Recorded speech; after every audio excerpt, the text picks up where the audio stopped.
The idea of writing about race, or the absence of race. Bill Moyers, I think, once asked you the question, can you imagine writing a novel that's not centered about race? And you said, absolutely. Yes. Will you? That's what he asked me. I think, you see, I answered the question he didn't pose.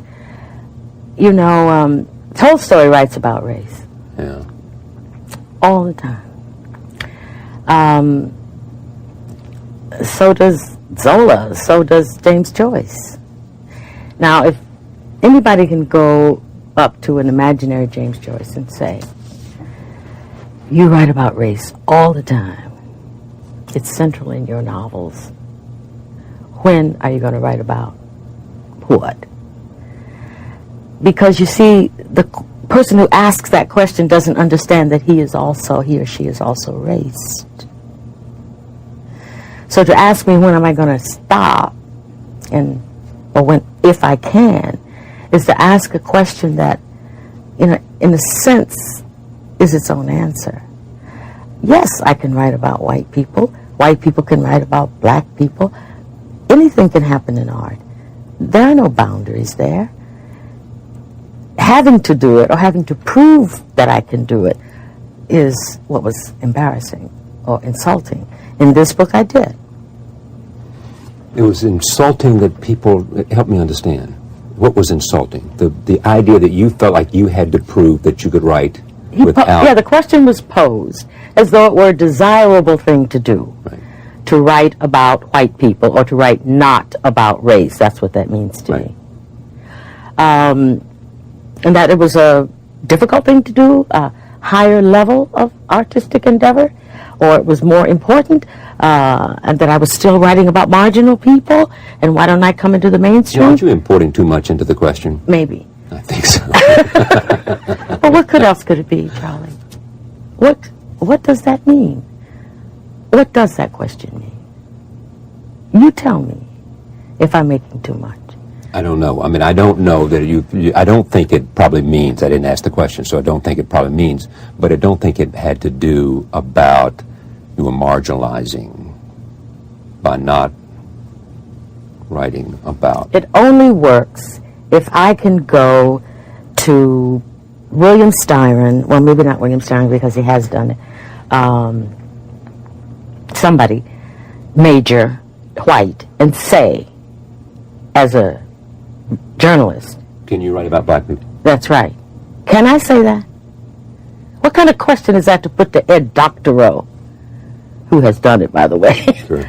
But I mean, if I can say, when are you going to write about black people, to a white writer, if that's a legitimate question to a white writer, then it is a legitimate question to me. I just don't think it is. The glove has to be pulled inside out. In other words, it's not a literary question. It has nothing to do with the literary imagination. It's a sociological question that should not be put to me. I couldn't ask that of any writer who was, I wouldn't ask it of a black writer when you're going to write about white people. Now, maybe I'm wrong. You can tell me now or later if I've blown it up all out of proportion. I don't think so. I just don't know what the question means except what I think it means. You think it may just be a little question, a little curious, small incidental question. When are you going to...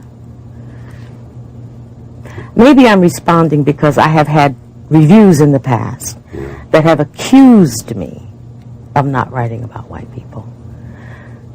I remember a review of Sula in which the reviewer said, this is all well and good, but one day she, meaning me, will have to face up to the real responsibilities and get mature and write about the real confrontation for black people, which is white people. As though our lives have no meaning and no depth without the white gaze. And I've spent my entire writing life trying to make sure that the white gaze was not the dominant one in any of my books. And the people who helped me most arrive at that kind of language were African writers. Chinua Achebe, Bessie Head. Those writers who could assume the centrality of their race because they were Africans. And they didn't explain anything to white people. Those questions were incomprehensible to them. Those questions that I would have as a minority living in an all-white country like the United States.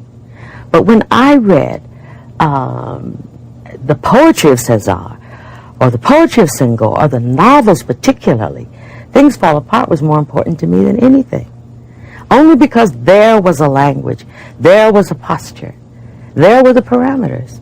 I could step in now, and I didn't have to be consumed by or be concerned by the white gaze. That was the liberation for me. It has nothing to do with who reads the books.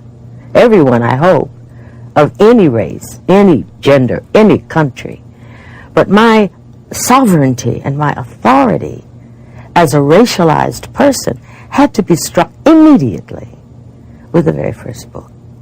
And it was strange because in this country, many books, particularly then, 40s, 50s, you could feel the address of the narrator over my shoulder, talking to somebody else, talking to somebody white. I could tell because they were explaining things that they didn't have to explain if they were talking to me. It was that. It's profound for me. So that I may be, you may be right, maybe I'm over-dramatizing the whole question, which was innocent enough, because the problem of being free to write the way you wish to, without this other racialized gaze, is a serious one for an African-American writer. Very serious. I think this is one of those times where what you just said, you gave and ennobled an answer, regardless of the significance. This is one of those times where what you just said, you gave and ennobled an answer, regardless of the significance of the question.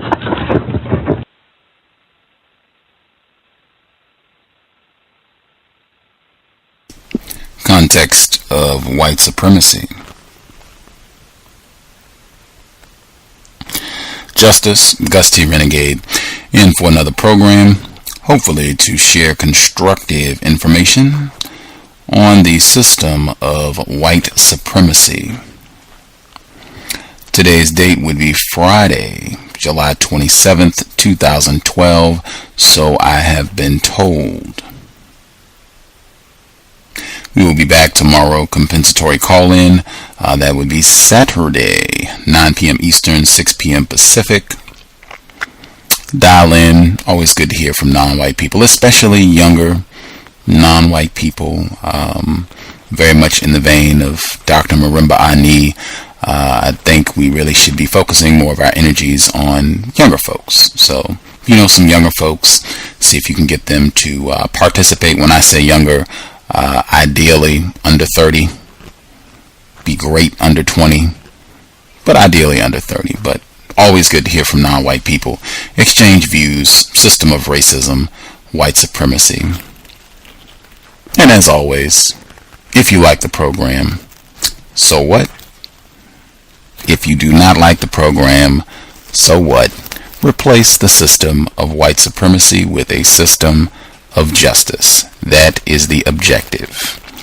That's my man, formerly known as Mos Def, Yasin Bey said in Thieves in the Night, Thieves from Life, at the beginning of the program, not being concerned about legacies and all that good stuff, not the objective. Study session on Toni Morrison's The Bluest Eye.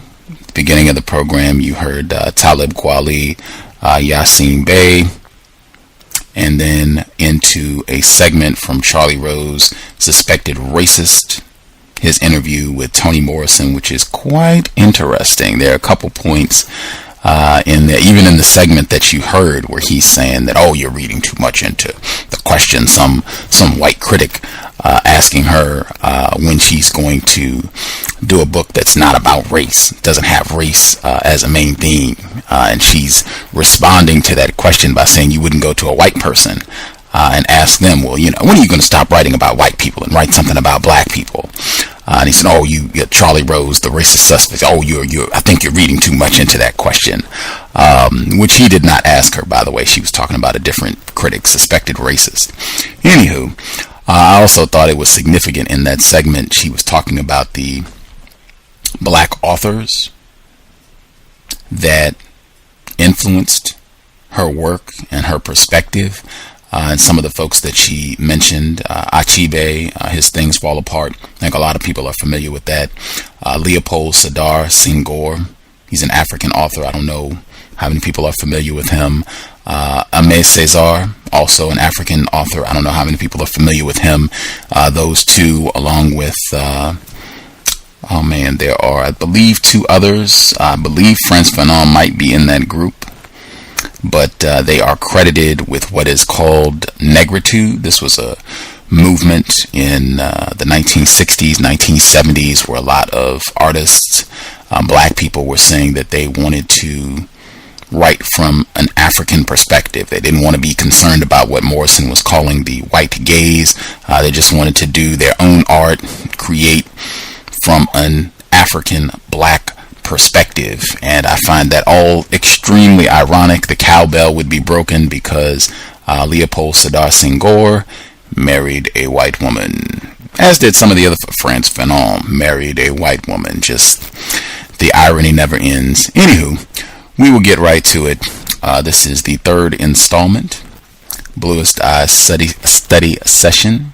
I guess today we will be at around the halfway point in the book. Again, I would encourage folks, the audiobook, fantastic. It's always great to have, but nothing beats sitting down with the book and being able to read it slowly at your own pace, look back at sentences, look up words if there's a term that you don't quite understand. Nothing quite compares to reading the book. So I would encourage folks, get a copy, check it out. It is phenomenal. You will enjoy it many times over. You will never get tired, and more things will jump out at you the more that you touch Toni Morrison's phenomenal effort, The Bluest Eye. That said, we will get started. One of the things among many that I'm paying attention to, are there any black male characters that do not function as terrorists towards the other black characters? That's something I'm on the lookout for. I'm not sure if that is the case. I'm going to be attentive. I know Mr. McTeer, that would be Claudia and Frida, their father. You don't really hear very much from him. You hear their mom talking, complaining about the cola and other common, like you hear her voice. You don't really hear from their father. At least we have not thus far.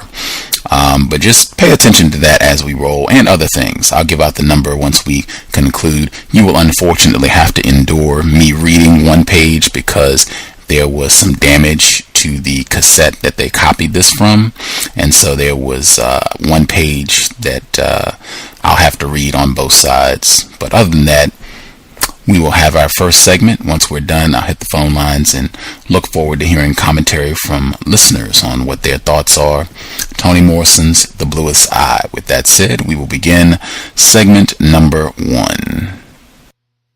The Bluest Eye, Cassette 3. Spring. The first twigs are thin, green, and supple. They bend into a complete circle, but will not break. Their delicate, showy hopefulness, shooting from forsythia and lilac bushes, means only a change in whipping style. They beat us differently in the spring. Instead of the dull pain of a winter strap, there were these new green switches that lost their sting long after the whipping was over. There was a nervous meanness in these long twigs that made us long for the steady stroke of a strap or the firm but honest slap of a hairbrush. Even now, spring for me is shot through with the remembered ache of switchings, and forsythia holds no cheer.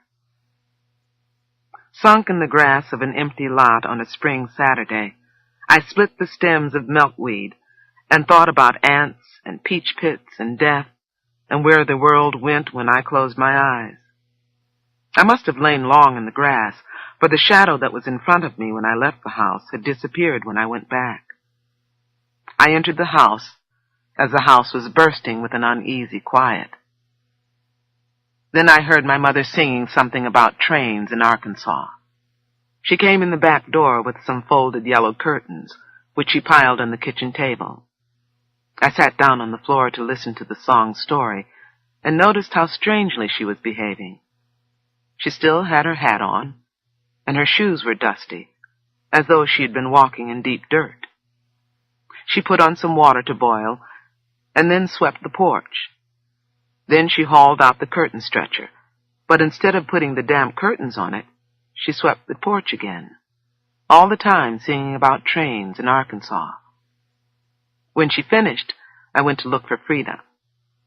I found her upstairs lying on our bed, crying the tired, whimpering cry that follows the first wailings, mostly gasps and shudderings. I lay on the bed and looked at the tiny bunches of wild roses sprinkled over her dress. Many washings had faded their color and dimmed their outline. What happened, Frida? She lifted a swollen face from the crook of her arm. Shuddering still, she sat up, letting her thin legs dangle over the bedside. I knelt on the bed and picked up the hem of my dress to wipe her running nose. She never liked wiping noses on clothes, but this time she let me. It was the way Mama did with her apron. Did you get a whipping? She shook her head no. Then why are you crying? Because. Because what? Mr. Henry. What'd he do? Daddy beat him up. What for? The Maginot line? Did he find out about the Maginot line? No. Well, what then? Come on, Frida. How come I can't know? He picked at me. Picked at you? You mean like Soaphead Church? Sorta. He showed his privates at you? No. He touched me. Where? Here and here. She pointed to the tiny breast that, like two fallen acorns, scattered a few faded rose leaves on her dress. Really? How did it feel? Oh, Claudia. She sounded put out. I wasn't asking the right questions. It didn't feel like anything. But wasn't it supposed to feel good, I mean? Frida sucked her teeth. What'd he do? Just walk up and pinch them? She sighed. First he said how pretty I was. Then he grabbed my arm and touched me. Where was Mama and Daddy? Over at the garden, weeding. What'd you say when he did it? Nothing. I just ran out the kitchen and went to the garden. Mama said we was never to cross the tracks by ourselves. Well, what would you do? Sit there and let him pinch you? I looked at my chest. I don't have nothing to pinch. I'm never going to have nothing. Oh, Claudia, you're jealous of everything. You want him to? No. I just get tired of having everything last. You do not. What about scarlet fever? You had that first. Yes, but it didn't last. Anyway, what happened at the garden? I told Mama, and she told Daddy. And we all come home, and he was gone. So we waited for him. And when Daddy saw him come up on the porch, he threw our old tricycle at his head and knocked him off the porch. Did he die? No. He got up and started singing, Nearer My God to Thee. Then Mama hit him with the broom and told him to keep the Lord's name out of his mouth, but he wouldn't stop. And Daddy was cussing, and everybody was screaming. Oh, shoot. I always miss stuff. And Mr. Buford came running out with his gun, and Mama told him to go somewhere and sit down. And Daddy said, no, give him the gun, and Mr. Buford did, and Mama screamed, and Mr. Henry shut up and started running. And Daddy shot at him, and Mr. Henry jumped out of his shoes and kept on running in his socks. Then Rosemary came out and said that Daddy was going to jail, and I hit her. Real hard? Real hard. Is that when Mama whipped you? She didn't whip me, I told you. Then why are you crying? Miss Dunyan came in after everybody was quiet, and Mama and Daddy was fussing about who let Mr. Henry in anyway, and she said that Mama should take me to the doctor because I might be ruined. And Mama started screaming all over again. At you? No, at Miss Dunyan. But why were you crying? I don't want to be ruined. What's ruined? You know. Like the Maginot line. She's ruined. Mama said so. The tears came back. An image of Frida, big and fat, came to mind. Her thin legs swollen, her face surrounded by layers of rouged skin. I, too, began to feel tears. But Frida, you could exercise and not eat. She shrugged. Besides, what about China and Poland? They're ruined too, aren't they? And they ain't fat. That's because they drink whiskey. Mama says whiskey ate them up. Okay, I will read my page from here. That's because they drink whiskey. Mama says whiskey ate them up. You could drink whiskey. Where would I get whiskey? We thought about this. Nobody would sell it to us. We had no money anyway. There was never any in our house. Who would have some? Piccola, I said. Her father's always drunk. She can get us some. You think so? Sure. Collie's always drunk. Let's go ask her. We don't have to tell her what for. Now? Sure, now. What'll we tell Mama?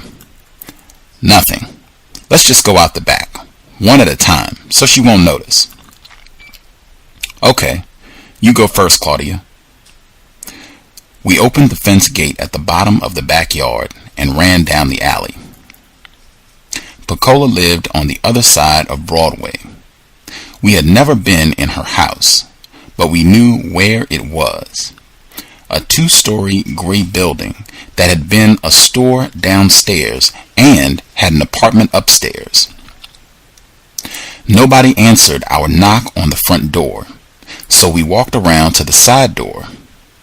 As we approached, we heard radio music and looked to see where it came from. Above us was the 2nd-story porch, lined with slanting, rotting rails, and sitting on the porch was the Maginot Line herself. We stared up and automatically reached for the other's hand. A mountain of flesh. She lay rather than sat in a rocking chair. She had no shoes on, and each foot was poked between a railing. Tiny baby toes at the tip of puffy feet. Swollen ankles smoothed and tightened the skin. Massive legs, like tree stumps, parted wide at the knees, over which spread 2 roads of soft, flabby inner thigh that kissed each other deep in the shade of her dress and closed. We will go back to the audio.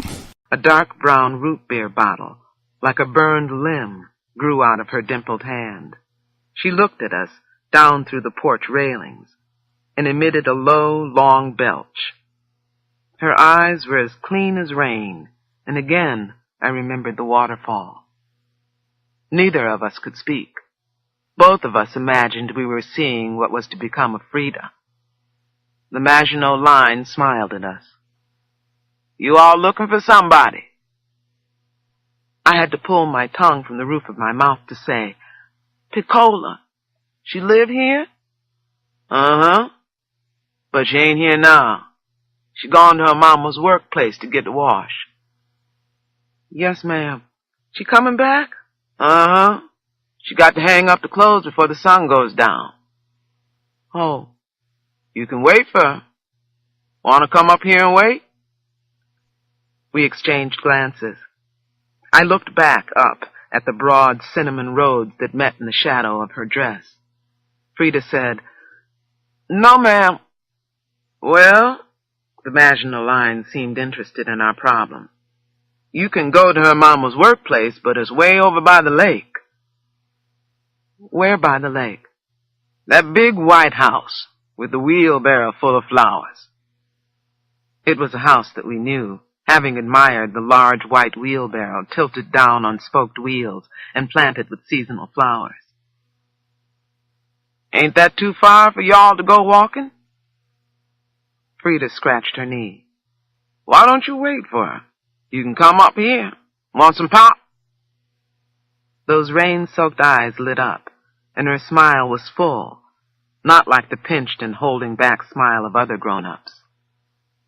I moved to go up the stairs, but Frida said, No, ma'am, we ain't allowed.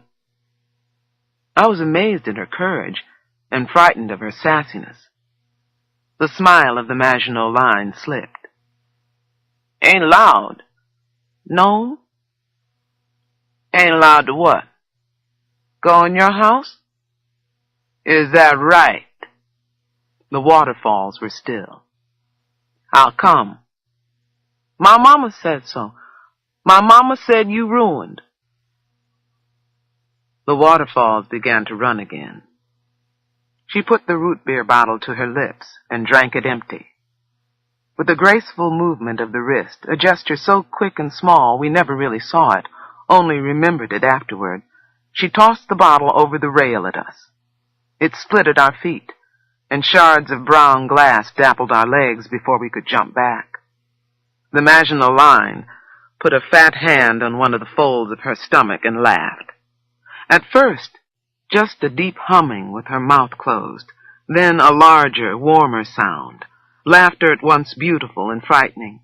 She let her head tilt sideways, closed her eyes, and shook her massive trunk, letting the laughter fall like a wash of red leaves all around us. Scraps and curls of the laughter followed us as we ran.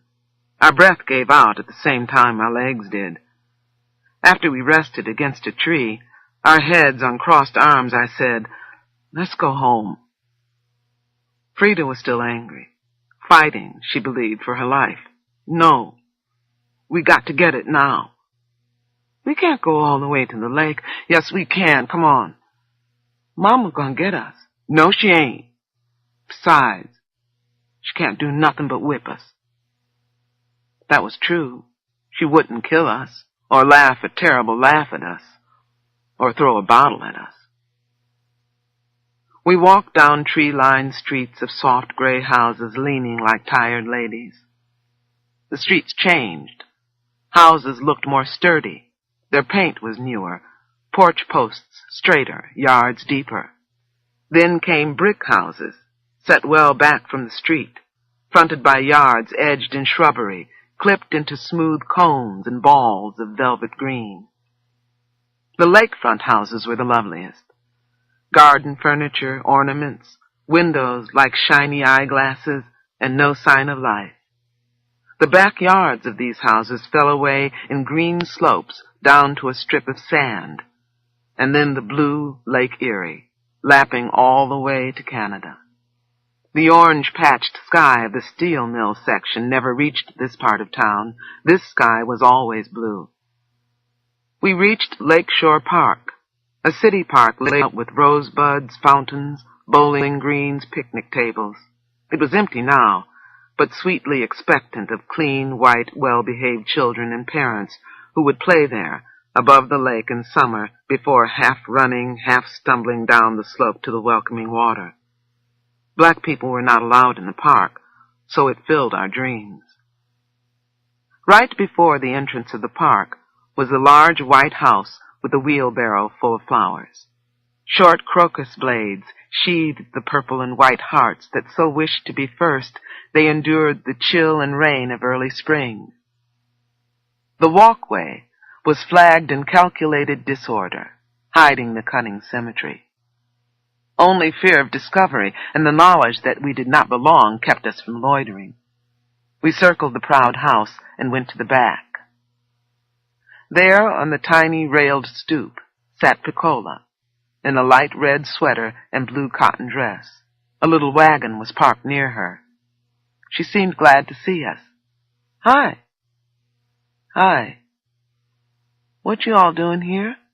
She was smiling, and since it was a rare thing to see on her, I was surprised at the pleasure it gave me. "We're looking for you." "Who told you I was here?" "The Maginot line." "Who's that?" "That big fat lady. She lives over you." "Oh, you mean Miss Marie. Her name is Miss Marie. Well, everybody calls her the Maginot line. Ain't you scared?" "Scared of what?" "The Maginot line." Piccola looked genuinely puzzled. "What for?" "Your mama let you go in her house and eat out of her plates?" "She don't know I go. Miss Marie is nice. They all nice." "Oh, yeah," I said. "She tried to kill us." "Who, Miss Marie?" "She don't bother nobody." "Then how come your mama don't let you go in her house if she's so nice?" "I don't know. She says she's bad, but they ain't bad. They give me stuff all the time." "What stuff?" "Oh, lots of stuff. Pretty dresses and shoes. I got more shoes than I can wear. And jewelry and candy and money. They take me to the movies, and once we went to the carnival. China gonna take me to Cleveland to see the square, and Pauline gonna take me to Chicago to see the Loop. We're going everywhere together." "You lying. You don't have no pretty dresses." "I do, too." "Oh, come on, Piccola. What you telling us all that junk for?" Frida asked. "It ain't junk." Piccola stood up, ready to defend her words, when the door opened. Mrs. Breedlove stuck her head out the door and said, "What's going on out here? Piccola, who are these children?" "That's Frida and Claudia, Mrs. Breedlove." "Whose girls are you?" She came all the way out on the stoop. She looked nicer than I had ever seen her, in her white uniform and her hair in a small pompadour. "Mrs. McTeer's girls, ma'am." "Oh, yes. Live over on 21st Street. "Yes, ma'am." "What are you doing way over here?" "Just walking. We came to see Piccola." "Well, you better get on back. You can walk with Piccola. Come on in here while I get the wash." We stepped into the kitchen, a large, spacious room. Mrs. Breedlove's skin glowed like taffeta in the reflection of white porcelain, white woodwork, polished cabinets, and brilliant copperware. Odors of meat, vegetables, and something freshly baked mixed with the scent of Fell's naphtha. "I'm going to get the wash. You all stand stock still right there and don't mess up nothing." She disappeared behind a white swinging door, and we could hear the uneven flap of her footsteps as she descended into the basement.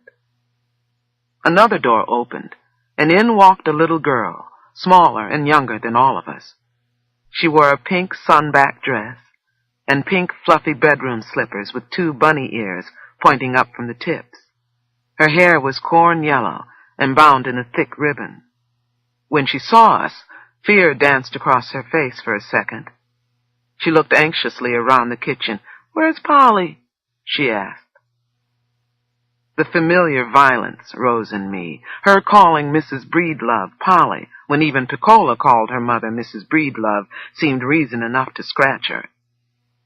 "She's downstairs," I said. "Polly?" she called. "Look," Frida whispered. "Look at that."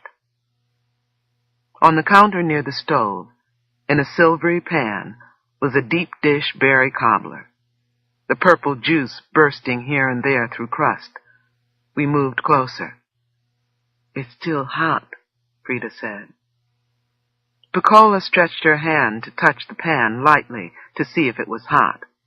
Polly, come here, the little girl called again. It may have been nervousness, awkwardness, but the pan tilted onto Piccola's fingers and fell to the floor, splattering blackish blueberries everywhere.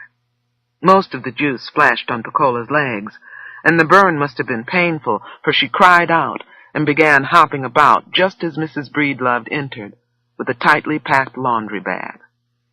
In one gallop, she was on Piccola, and with the back of her hand knocked her to the floor. Piccola slid in the pie juice, one leg folding under her. Mrs. Breedlove yanked her up by the arm, slapped her again, and in a voice thin with anger, abused Piccola directly, and Frida and me by implication. Crazy fool, my floor, mess. Look what you work. Get on out. Now that crazy, my floor, my floor, my floor. Her words were hotter and darker than the smoking berries, and we backed away in dread. The little girl in pink started to cry. Mrs. Breedlove turned to her. Hush, baby, hush. Come here. Oh, Lord, look at your dress. Don't cry no more. Polly will change it. She went to the sink and turned tap water on a fresh towel. Over her shoulder, she spat out words to us like rotten pieces of apple. Pick up that wash and get on out of here so I can get this mess cleaned up. Piccola picked up the laundry bag, heavy with wet clothes, and we stepped hurriedly out the door. As Piccola put the laundry bag in the wagon, we could hear Mrs. Breedlove hushing and soothing the tears of the little pink and yellow girl. Who were they, Polly? Don't worry now, baby. You gonna make another pie? Course I will. Who were they, Polly?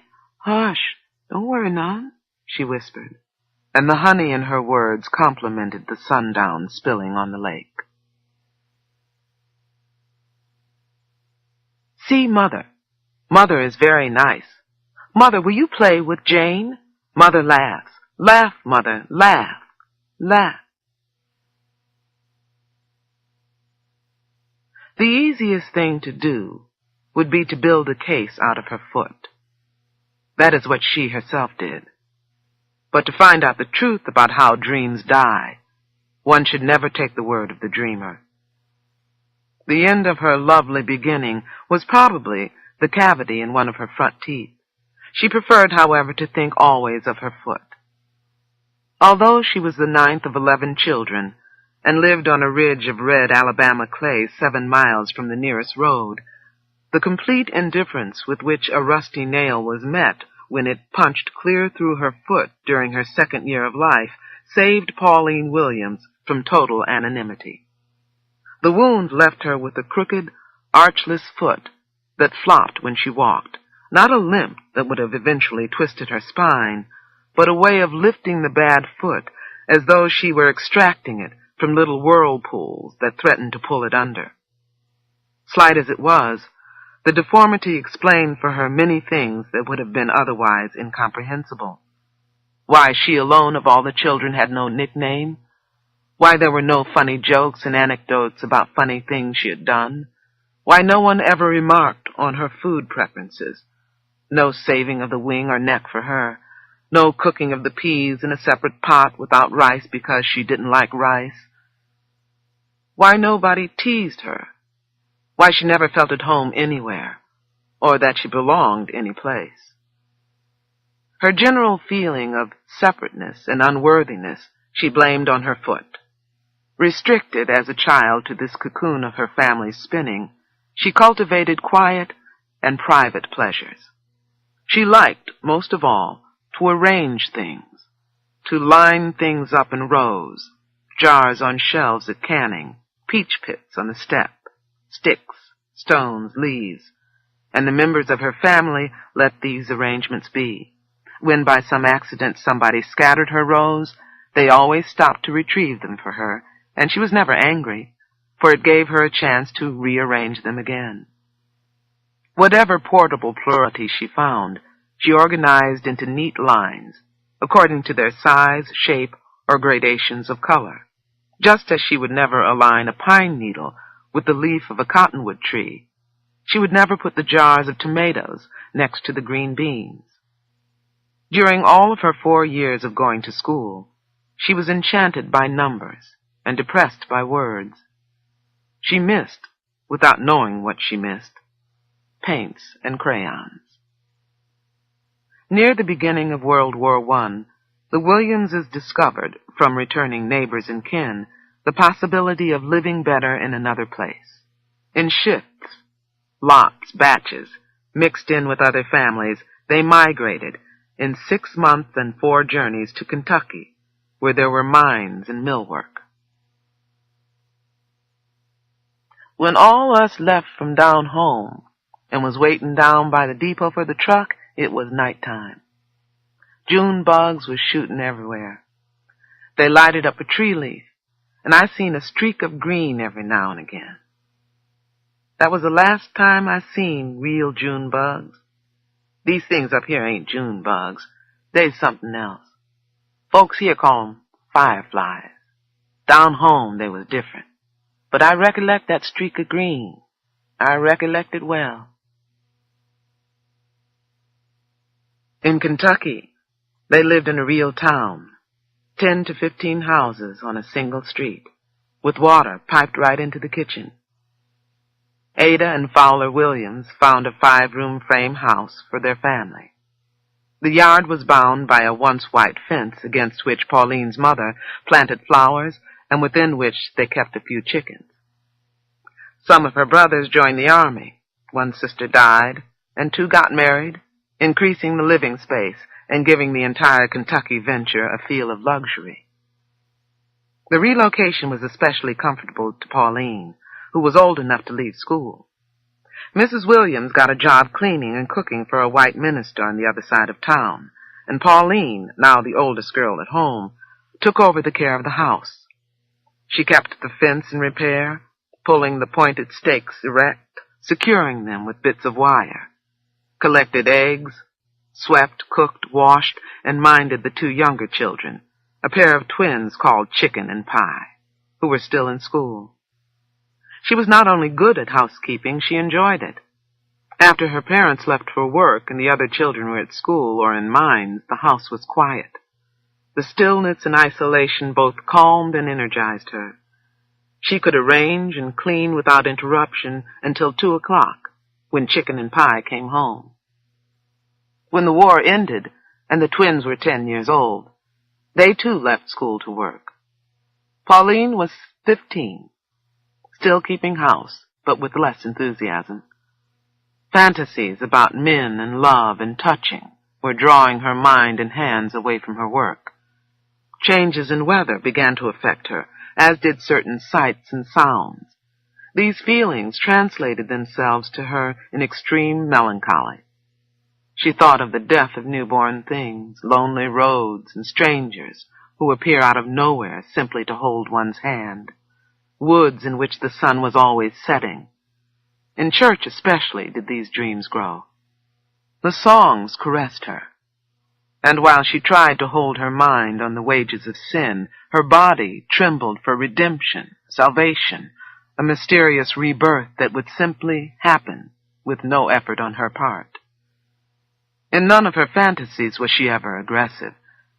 She was usually idling by the riverbank or gathering berries in a field when a someone appeared, with gentle and penetrating eyes who, with no exchange of words, understood, and before whose glance her foot straightened and her eyes dropped.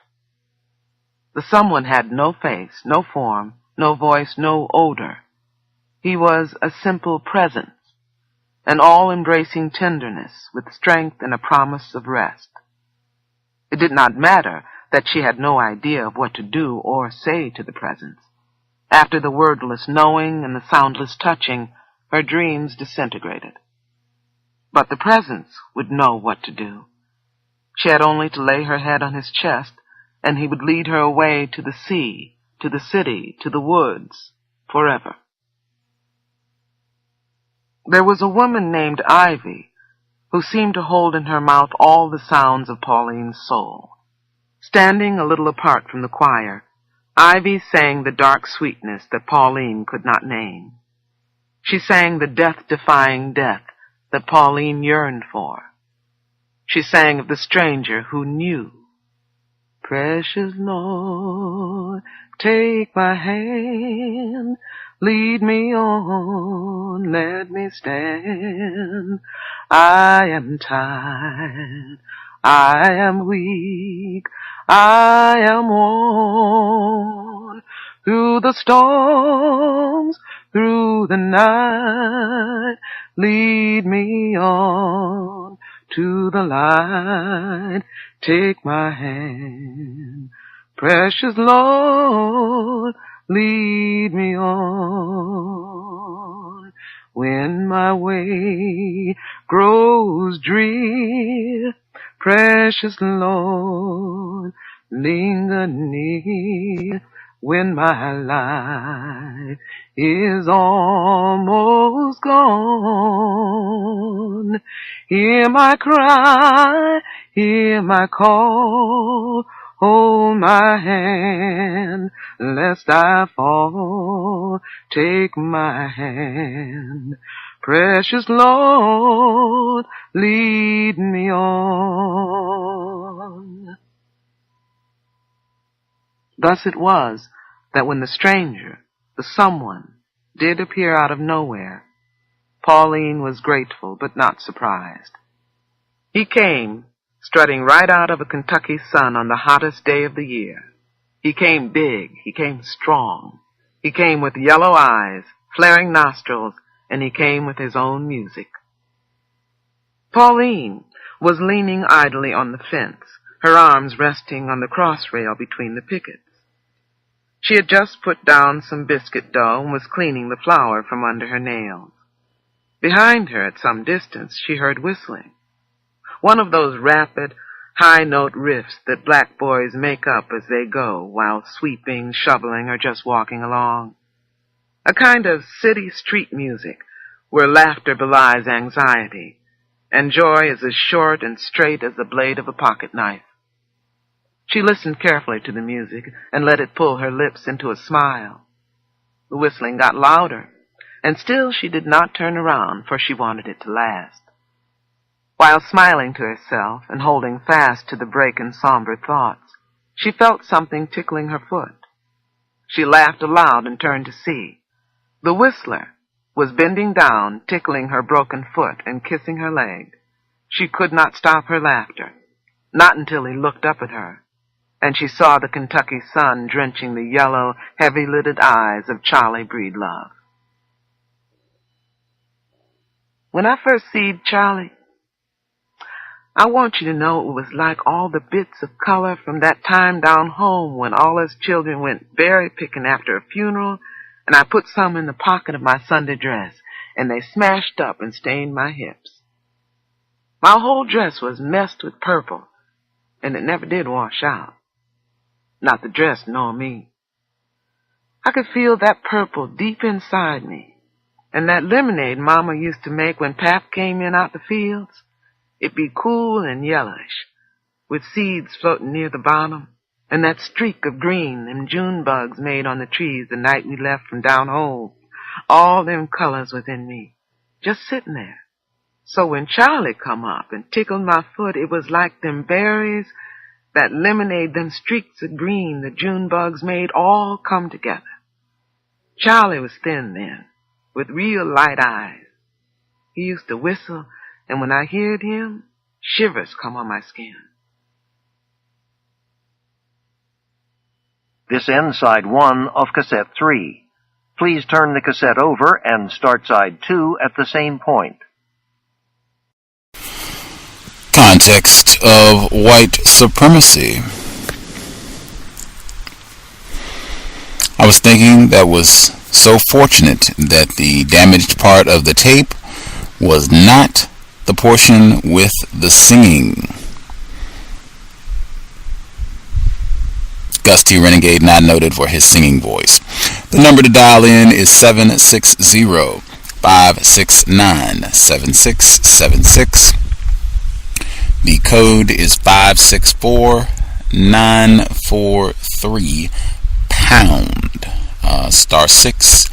If you have questions, one more time, the number is 760 569-7676. And the code is 564943 pound. *6 if you have questions. Definitely looking forward to hearing thoughts on our most recent segment of the Bluest Eye. I will check the phone line, see if folks, and I guess for the folks that are on the TalkShoe line, *8. If you dial the TalkShoe line, *8. Let's see. Was reminded of Nothing But a Man. I was talking about that earlier this week, not on the program, but the film Nothing But a Man, Ivan Dixon, Abby Lincoln. The segment that we just heard right there, where Mrs. Breedlove, where she's talking about when she and Charlie first met, their relationship, it's reminding me of Nothing But a Man. Very difficult film to watch. Powerful, but a very difficult film to watch, at least for me. I think after all these years, I got it correct. B. Moore, your line should be open.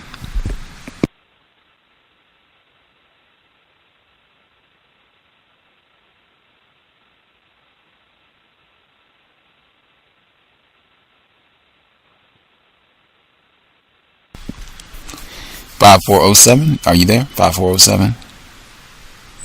Hello, can I be heard? Oh, okay, yeah, we can hear you. I was right. Okay, yes, this is B. Moore. Peace, Gus, and all the other listeners. I did take a few notes. I guess the thing that stuck out initially to me is how the girls were talking about alcohol. I think they said more specifically whiskey, solving the problem of being ruined.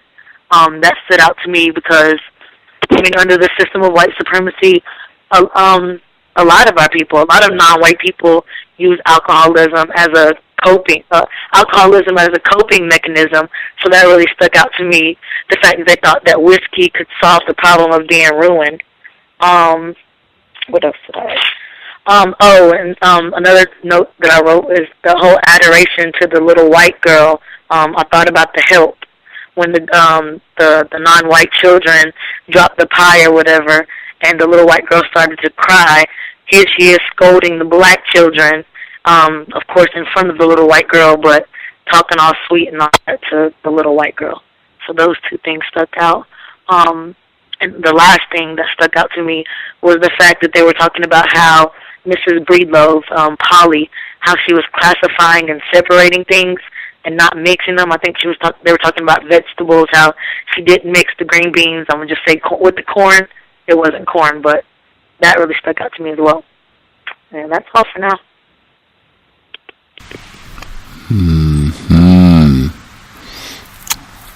Yeah, the scene with the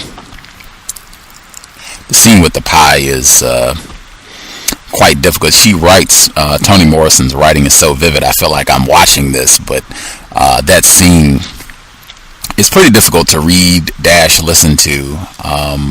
The Help, absolutely. I feel like white people have done so many, the plantation fiction term I use, they've done so many books, movies, plays, where I feel like I've seen that scene before. And I mean, it's on so many levels where it's not just Miss Breedlove is scalding the children like she's beating her own child. And the other children that are there, they're not her children, but they feel, like they're being terrorized and indicted in this as well. But beating her own child and kicking her out to go and pamper this white child. I mean, just on so many levels, like where throughout the whole book, Pecola does not call her mom mother. She doesn't have any of those parental titles. She calls her Miss Breedlove. She doesn't call her dad, dad or daddy or any of those, fatherly titles. It's just very difficult scene. And again, cannot be parents. Black people do not qualify as husbands, fathers, mothers under the system of white supremacy. Nothing But a Man. Nothing But a Man. I don't know if folks have seen that film, but it reminds me a lot of Nothing But a Man.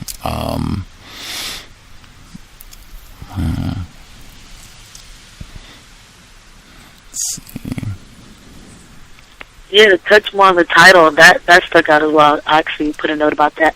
How the little white girl called her, by her first name instead of, of course, no respect for the black woman, calling her by her first name, and that stuck out to the children as well. They talked about that. And the fact that possession stuck out as well, because when the pie hit the floor, she was like, my floor. And, of course, we all know she doesn't own it. It's not her floor. It's a house she's cleaning. And I forgot something else that stuck out. Just this whole talk of whiteness.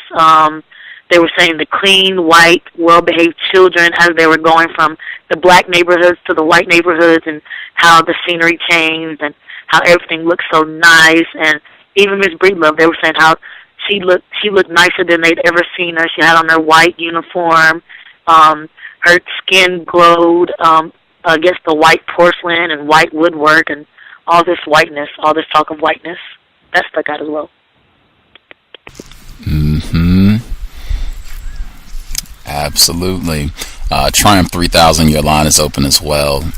When they were given the description, when they went to the other side of town, Curtis Mayfield, when they get to the other side of the town, even the sky is bluer. The entire universe has changed once you get to where there are no black people. Triumph 3000, your line is open as well. Hey, Gus, and the listeners, the callers as well. I think to build on what y'all were talking about, it stuck out in my mind when the kids were walking past the park, and they see white people enjoying themselves, and they they couldn't go to the park, so it's something that they dreamt about, and it just made me think about modern day. I think it's a little more subconscious, but all of the things that I pass by or that I see, or certain types of environments that we come across, that it's like black people can't go into there. Not that we can't go, but it's just like it's like a separation of some sort, like a separation of cultural acceptance that still is relevant to this day. Like I remember being I think when I was in Cancun, they have this like strip of all of these stores. Like you got the Gucci's and the, real high end crazy stores that I would never go into because it's not even in my realm. But I just remember passing by that whole area and seeing the hordes of white people, yucking it up, just being in that area. But it's not that we couldn't go, but it was still kind of off limits. So when I heard that part of the book, it just made me reminisce or just think about all of the places to where I feel like black people are still kind of like on the outside looking in of something that white people can enjoy, and it's in our dreams. Like that was deep. And what stuck out to me, I guess, at the beginning of the segment is it's like a countering going with the parents.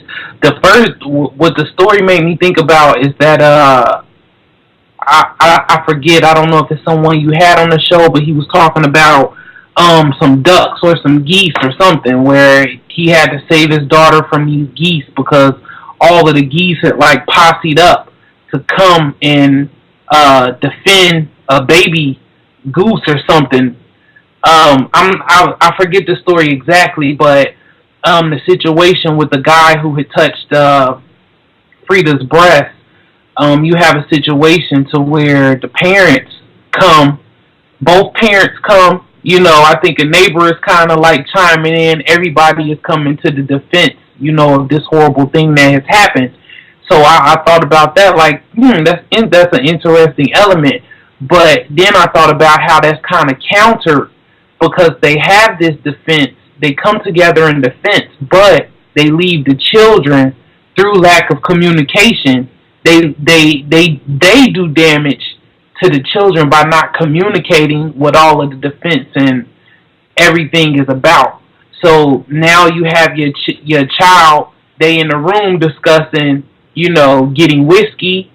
They're not clear exactly on what being ruined means.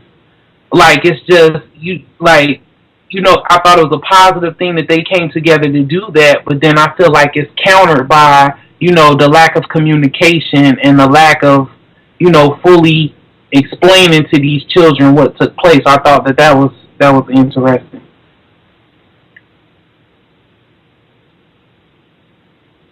Eric Grimes, Why Our Children Hate Us, the story when he was taking his children to the park and the ducks or geese or whatever it was, some bird life form was going to quack and peck at his child, and he went to defend, and the ducks, Voltron effect, they coordinated their counterattack against the two of them. I think he kicked one of the ducks. But yeah, that's Eric Grimes in his book, co-author of Why Our Children Hate Us. He was a guest on the program last April. Bruce Fine, good to hear from you as well. Your line is open also. Hi, Gus. Good evening, everyone. I can't remember which one of the ladies mentioned the part where Toni Morrison mentioned the going into the white neighborhoods, the sky is even bluer and blah, blah, blah. When that was mentioned, my mind went to all of the many stories of white people talking about how, in fact, the areas in which they live is so polluted that they're seeing high rates of cancer, skin cancer. And, it's just this illusion that those girls had, or even us today have that, we today have that everything with white people is A-OK, is good. Their skies aren't bluer. They are greatly polluted, and they will tell you so. So I just wanted to bring up that point, that it's an illusion.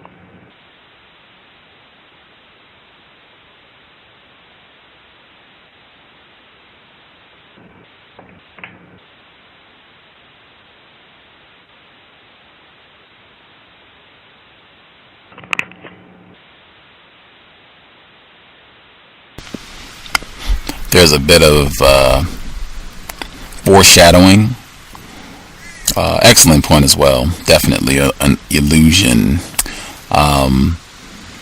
Powerful illusion, but an illusion nonetheless.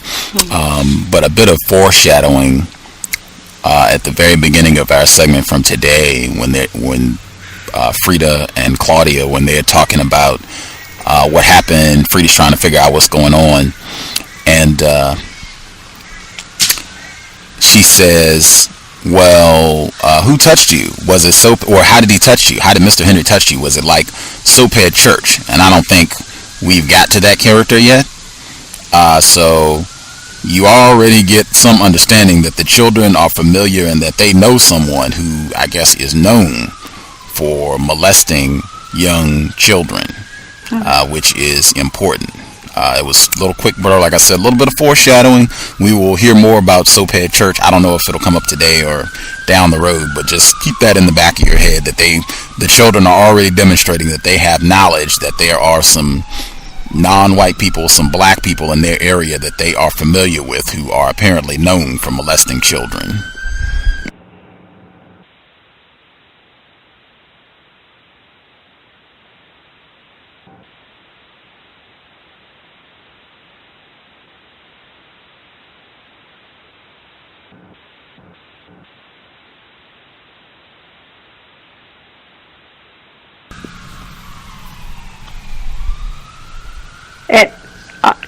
Can I be heard? Yes, ma'am. And for B More, I picked that up too about them saying that Mrs. Breedlove looked better than they had ever seen her before, because she was wearing her white uniform and the porcelain and all of that. So I definitely picked up on how that whiteness was to be synonymous with bright, a great feeling, looking good, beautiful, and all of that. So I picked up on that as well.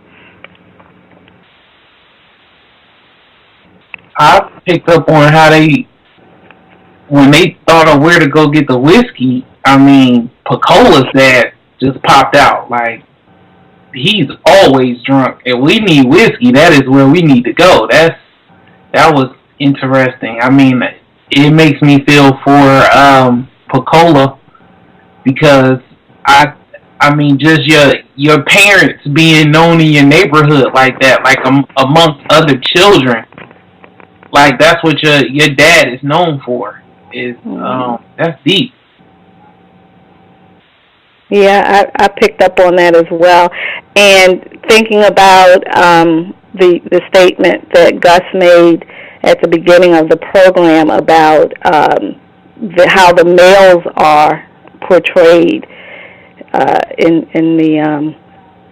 the book, and my mind, when they said that her father is a drunk and the guy who touches them, I was thinking about what Gus said. A lot of basically all of the men are, not really portray that in a good light. If they aren't molesting, they're almost raping or drunks, definitely stuck out. And I remember the hooker saying that they hate all men. They are weak and inadequate.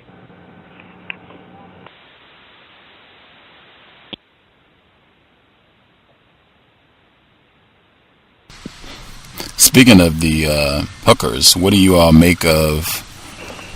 It seems like Picola, she has terrible. Everybody abuses her. It seems like in the book, except these hookers. I'll say prostitutes. These prostitutes, they seem that they are nice to her. They give her things, and it seems like they're the only sort of caring relationship that she has with anyone in the book, where she feels safe around them, and they're not going to mistreat her. And everybody else in the book looks down on them.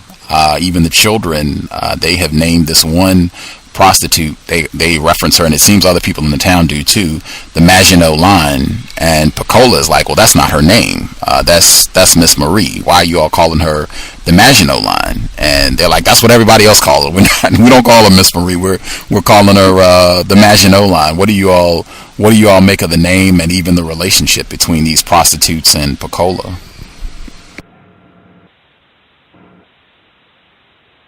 I think it's interesting that earlier in the book, Toni Morrison, she kind of goes through when she's kind of outlining the characters of the prostitutes. I feel like it was a tone in there to where they're prostitutes, but at the same time it was kind of a tone to where it was something a little bit endearing. I don't know if endearing is the right word, but how she was saying, like, these are not people who, they're not prostitutes because of this or prostitutes because of that. I think the term that she uses, that they were whores in whores' clothing, it's almost like they're portrayed as keeping it real, almost like in all of the chaos and all of the facade. These are people who have a clear understanding of what it is. They're not ashamed of what they've become and what it's made them into. So I think that it was sort of like a tone in the book that kind of made them positive. I don't know, something positive about the characters, if that makes sense. So in correlation with how they interact with Picola, to me it kind of fits. I think she's trying to say something about how judgmental people are, and the fact that these people right here, I don't think that they're judging Picola because out of being judged, or out of, I don't know, something about their insight being real, so it makes them relate to Picola and be nice to her, like puts them on the same level, if that makes sense. I don't know. I look at it as another case where Picola the character who is constantly basically being abused at every level. And here you have these ladies who, from society's standpoint, are considered low, if you will. So here now you have Pocola, who is abused, who's constantly, and like I said, when we first started listening to it, I think her name may be a play on Coca-Cola and Pepsi, dark drinks, meaning dark. And I think her finding a friendship or a closeness with the prostitutes is just like a metaphor for blackness being low, being how can I say, just pushed aside in society. That's what I think it represents, if that makes sense.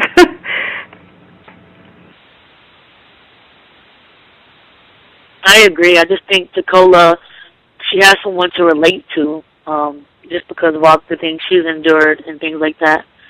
She just has somebody to relate to as far as the prostitutes. I think it's irony in the fact that out of all of, these are people that society look at as bad or, the outcast, but, in this judgmental setting, they are the most compassionate. So maybe that's what I was trying to communicate. It's sort of like this juxtaposition with these characters to where this is the way that they're judged and the way that they're viewed. But as far as the character Pocola is concerned, like they have the most compassion towards her. I think that's it. Yeah. Wow. Oh, I'm sorry. Go ahead. I wasn't going to really say much, but I love the way that Toni Morrison describes the characters, because even though we know that they're the Maginot Line, or Miss Marie, whatever you want to call her, even though we know that she's a prostitute and she's obese and things like that, the way that Toni Morrison describes her, it's like,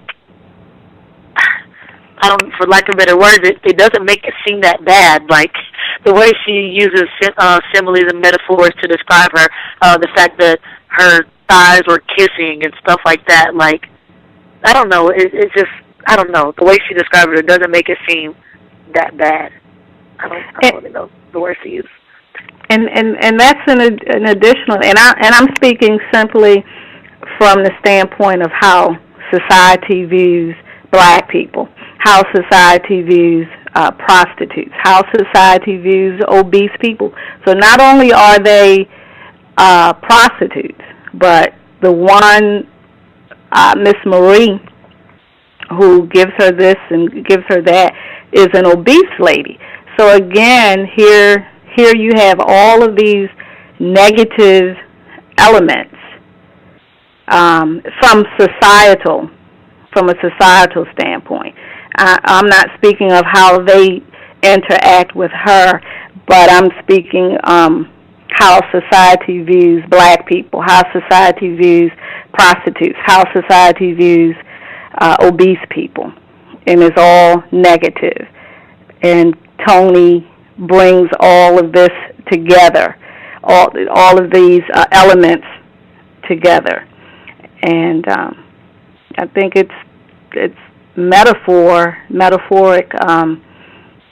Just how society views black people, how black is viewed, melanated people are viewed.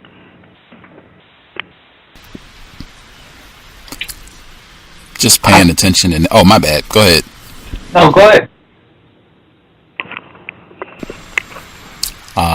This is just paying attention to names. I would say pretty much anytime you read Toni Morrison, you should probably do this anytime you read any books, novels, but especially Toni Morrison, I would say pay attention to names just in hearing interviews, researching for the book to do these sessions. Again, Toni Morrison, Toni is not her name. That's not the name her parents gave her when she was born. Her name was Chloe. which is interesting because there's a character in this book named Collie. But anyway, her name that her parents gave her was Chloe, but she said that people didn't pronounce her name correctly. They were calling her everything but Chloe. So she changed it when she went to college. I think that's significant for black people and for her as a writer. In this book, they're not calling Miss Marie, they're calling her the Maginot line. The M in Maginot and the L in Maginot, the L in Maginot line is capitalized. I didn't really know what that meant. Didn't have any significance for me. I decided just now to check and look, and that does mean something. This book is supposed to be set during 1940s, which would be World War II. Maginot line, I'm reading. This is dictionary from my Mac. It's a line of defensive fortifications constructed by the French along their eastern border, extending from Switzerland to Luxembourg between 1929 and 1936. In World War II, although the defenses held, the Germans outflanked them, going through Belgium to conquer France. That's number one.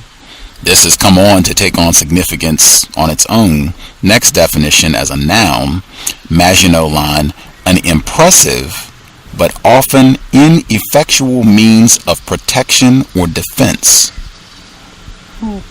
I'll read that again slowly. Maginot line, an impressive but often ineffectual means of protection or defense.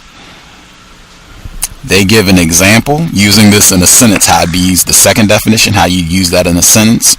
I think I got it enough where I can give my own definition. Affirmative action is a Maginot line against white supremacy in the workplace. Ineffectual means of protection. Now that is fascinating, getting that extra, at least for me, getting that extra meaning of the term and why they're calling Miss Marie Maginot line. Fascinating. I'll mute there. And I was going to say about her that out of the women characters that have been introduced so far, I feel like she's portrayed as one of the only adult women who are kind of like content with themselves. I don't want to say happy with themselves, but it seems like the other women are kind of in other places, wishing that they could be other things, or like the Frida's mom, she's like, she goes on this whole rant about being in the poorhouse, and she's not supposed to be in the poorhouse, and then you have Pacola's mom, who, is living this double life that I think that she prefers the other life that she lives serving the white people a little more than hers. It's like Miss Marie is kind of, Miss Marie and the people that she's surrounded by, they kind of seem comfortable in their own skin and with what they're living. Something about the story makes me feel that way about them. So I think that that is interesting, that being the definition of that word. So now I don't know if she's being called that because this is a persona that she's giving off, or if that's real about her now. And something else that's interesting is that Pacola, she kept arguing that her name is Miss Marie, and the other girls kept insisting that they would not call her Miss Marie, but that they would call her what is it, Maginot line? How do you pronounce it, Gus? Maginot line. Maginot line. And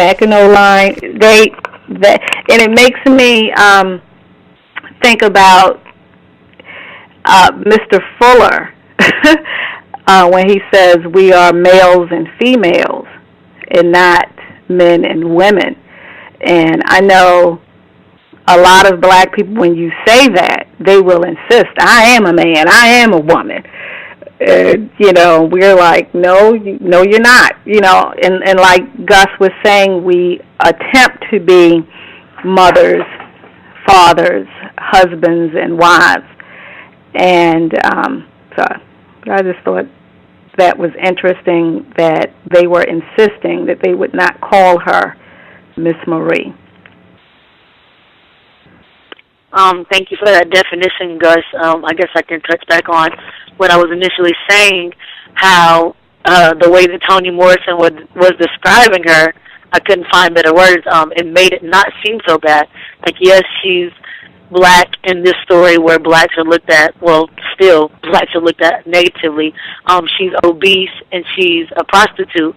But the way she was describing her, again, it didn't seem so bad. They talked about her legs being like tree stumps, which to me is like strength. And just everything about her still seemed like, even though the definition says ineffective or what have you, it still made it seem like it wasn't so bad that she was still in this bad predicament or what have you. I think that's the tree stump description of her legs. If I'm not mistaken, I think that's how racists would refer to black women's, whether fat or not, would refer to our legs as tree stumps. I think even Michelle Obama, they refer to her legs as tree stumps. And they weren't saying it in a positive light. It was an insult, with Michelle and First Lady Obama and other black women, as if that we are not feminine. Only the white woman is feminine.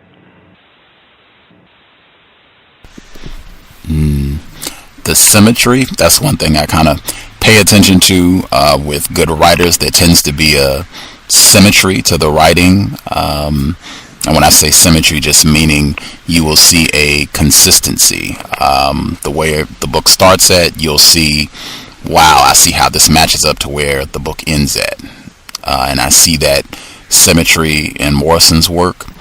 That definition, an impressive but often ineffectual means of protection or defense, you all will hear that come up. It'll be stated differently, but you'll hear that stated a lot more eloquently at the end of the book. Probably not until 2 weeks down the road.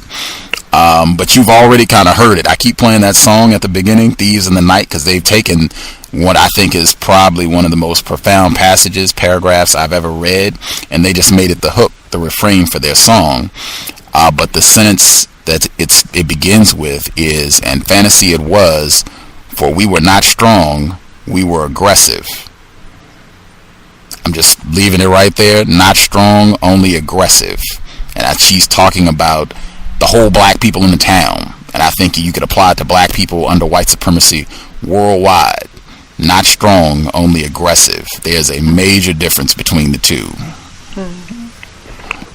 Yeah, I was going to say, I think the book is full of ineffective lines of defense. I think the majority of the characters are displaying ineffective defense mechanisms across the board.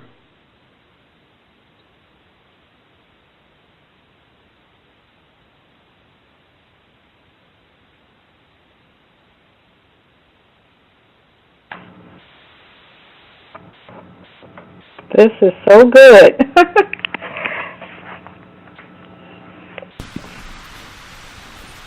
Anything, religion, eighth area of people activity, anything with regards to religion pop out to anyone?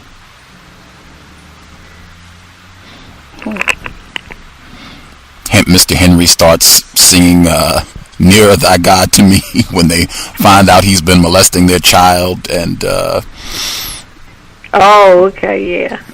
Miss McTeer, I guess you got quite a few characters there singing different hymns and what have you throughout the book. I think religion right now is representing one of those ineffective defense mechanisms. I mean, something that people are calling on and leaning on, but it's not effective.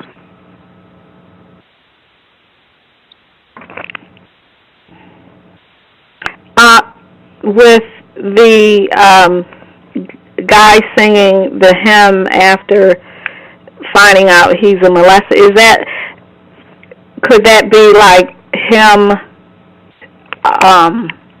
like how we are taught love thy enemy, it doesn't matter what they're doing to you, and that was his protection. He could always, instead of them sending him to jail or beating him up or, taking matters into their hands for harming their child, if I, come out with a hymn that'll cause you to bring your guard down, that'll cause you to forgive me, that'll cause you to walk away and let the Lord handle it. So that's probably why he broke out into that hymn, because he knows the power that it has over black people where religion is concerned. Wow, a weapon. Mhm. Wow. It wasn't so much him singing to the Lord. It was putting them at bay. It was like kryptonite for them, possibly. In that context, religion was definitely a Maginot line in that context, because Miss McTierson hit him with a broom immediately and demanded that he not bring the Lord's name. So it was very ineffective right there. Exactly. He was trying. He was hoping. I think that's an interesting dynamic that she brought up, though, because religion being used as a weapon like that I think it's still very relevant today, and I think it's interesting that a lot of times modern day, the pedophiles and it's a lot of people who are pedophiles and abusing children sexually who are hiding behind being deacons and ministers and church members and choir directors. I think that's a very... I think it's an interesting correlation on what's even taking place in modern day. And maybe it is, maybe the religion is being used as something to disarm people. Like when Eddie Long, he got all of these accusations, and the people in the church were like defending him and ready to go to battle for him and not wanting to oust him. I think that it can be used to really disarm people psychologically. So maybe that's, based on what I've seen so far, the type of writer that Toni Morrison is, I think that she's intelligent like that, to where I think that is what she's trying to communicate by him breaking out into that song. Mm-hmm. And I can't remember the black male's name who was run over by the 19-year-old racist in his pickup truck. And not too long, I think a couple of months ago, he was sentenced. And the victim's sister, I think it was something to do about should he be given the death penalty versus life or something like that. And I think the victim's sister, she gave a statement in court saying that she was against him getting the death penalty, and she invoked Christianity and forgiveness and all of that. So she, if I'm remembering correctly, she invoked religion as her reason for not wanting this murderer, this racist murderer of her brother, to be sentenced to death. James Craig Anderson, the victim. Yeah. The caller from a block number, your line should be open as well. Can I be heard? Yes, ma'am. I just wanted to bring up the point where the character has to arrange everything in order, and some things can't be next to other things, and everything must be in order. And it made me think about compulsive behavior and looking at, and you'll see it in many groups of people around the world, but specifically non-white people, especially black people, and the need to have control because we are out of control. And I didn't hear I didn't join the program at the very beginning. I came in close to when the woman is singing, but that really stuck out in my mind because I see and I know people who have extremely highly imbalanced compulsive behavior.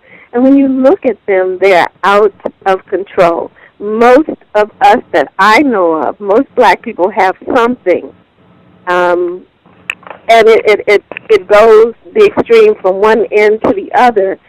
But they have something that they must control. They need to control their children. They need to control their attempted spouses, their attempted relationships, whatever the relationship is. And it really comes down to the fact that we are so out of control and under someone else's control. So that really stuck out in my mind.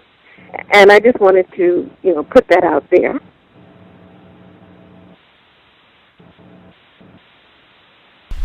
That was Pacola's mom, Miss Breedlove, who was had to do all this ordering of things when she was younger. And she had, Miss Breedlove had the club foot as well, which would make her even more in need of having control. Being a person of color, being a non-white person, being a black person specifically, when you have generation after generation seen that the men have no power, the women have no power, you have other people who are dictating to you, and you're also supposedly born with a defect. Now, many of us think that already we are defective because we're black or different shades of black. We already have been told generation after generation that we are defective. So since we don't even have control over that, we have to control something. So it just stuck out in my mind that she was very compulsive, and I see it all the time. And I have my own compulsions that I have to work at containing and understanding that it is because we are in this system, a global system that's literally driving people insane. I go into the homeless shelter that I work at every week, and I see compulsion. If it's having to constantly clean crumbs off the table in front of the gentleman, or the compulsion of sitting, there are people who sit from the moment they get there until they leave in the afternoon. They don't move. That's a compulsion as well. So it just, wow, we have to become conscious of what it is that we're doing and why we are doing it. And it's time to grow up. It's past time for us to grow up, because we were at some point in world history men and women who, at least some of us, if not most of us, were thinking clearly. But now, it's like I've heard some of our scholars talk about us being teenagers, and I kind of wonder if the mental state of the vast majority of black people specifically is even that of a teenager for some of us. So, wow, it's just overwhelming. It's profound, but it has to be dealt with. So that's all I had to say, all I had to share. I'm wondering. We had a new caller. Hang on one second. We had a new caller. I think the foot thing might be an homage to Fannie Lou Hamer. I think that actually happened to her as well with stepping on a nail. I could be wrong about that, though. Thomas, or 9325? 9325, your line is open.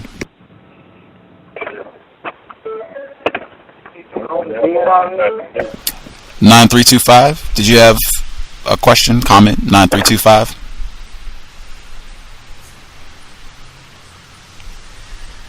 Okay, assuming he might just be listening. Last four digits, 9325. Last time I checked, did you have a question or comment? Okay, I will check it a little later and see if you have anything. Feel free. I didn't mean to interrupt. Bruce, fine. Anybody else? I wanted to ask if you guys think that it's truly possible to get healed as prisoners of war in the enemy's camp, in your abuser's home. Do you really think that that's possible?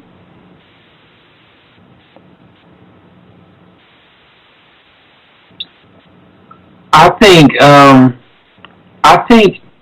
no. But this goes back to, I have theories about the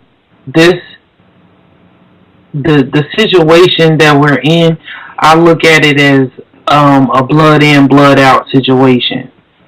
So I think that the amount of bloodshed, the amount of devastation and destruction that has taken place to create this particular reality, I think that it's going to take an equal amount of bloodshed and devastation to reverse it. And I said sometimes, and I rationalize, we can talk about it, we can rationalize, we can change our thoughts, our speech, and our behavior, but ultimately we're dealing with, it's what we're dealing with. I don't even want to say who we are dealing with. Like our nemesis is going to have to be confronted on the plane that they reside on, and it's not a rational plane. It's not a workable type of reasoning or coming together, or it's just. It would have to take something absolutely catastrophic, because for us to truly begin to heal, I feel like we have to become totally separate. We have to totally separate, and I think that it's going to take some sort of something crazy, something very destructive will have to happen for us to totally separate. That's just my opinion. But until that happens, no, because the psychological, I've seen studies done on children who have they had separation issues, or something happened traumatic in their upbringing to where they were not brought up correctly, and they didn't have the proper tools, the proper affection, this, that, and the other. And like the therapy that these people have to undergo to live normally is so extensive, and the system of white supremacy is not going to allow that for black people. I mean, that type of therapy, it can't be allowed for the system to exist, just in my opinion. Yeah, because that's what I'm thinking. Before groups are categorized as black people, Asian people, white people, whatever. These are social and political constructs. Before all of that took place, I mean, we are biological beings first. And I think it gets lost on us that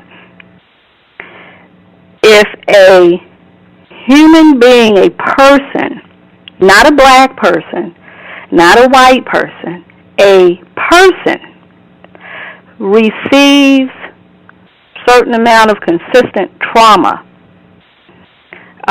abuse, you can and never any healing, never taken out of that abusive or traumatic situation. A person will go through just what we're going through. And I think too many times we forget that before we're black, before we are kings and queens and all of that, we are this body. And you can't do certain things to the psyche. You can't do certain things to the brain. You can't do certain things to the spirit. And just expect a person to just get up and have no anxieties, have no fears, have no whatever it goes with when you are traumatized. And too many times I think we ignore that and just say, hey, we're black, we were kings, we were this, we were that. But before all of those things, we are we're made of a brain and blood and cells, and when those things get harmed or damaged, you have to repair those things with the things that repairs it. And it's not necessarily telling people that you were a great people. You have to get healing. And that's why I keep saying, is it possible to get healing in your master's house, in your enemy's house, in your where you are a prisoner of war? Before we are black, we are people. We are. If I hope I'm making sense. I hope I'm getting my point across. And we seem to only view ourselves as this social and political category that we've been placed in by another group of people.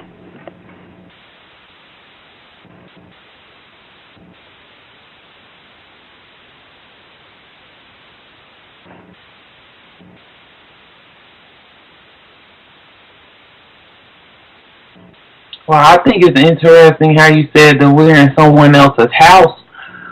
When I think of true liberation, I don't think that you can truly be liberated living in someone else's house. It makes me think about living in my parents' house. I mean, your parents are people who, if you're fortunate, these people love you.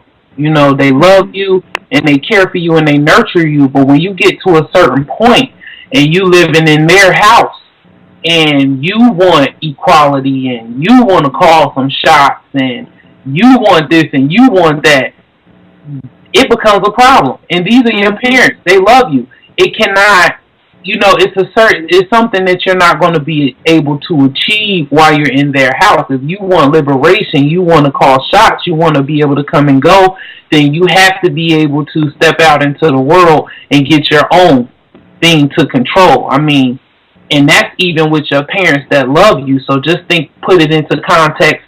We dealing with our enemies, of people who ultimately I think that they are genetically and biologically constructed to hate us.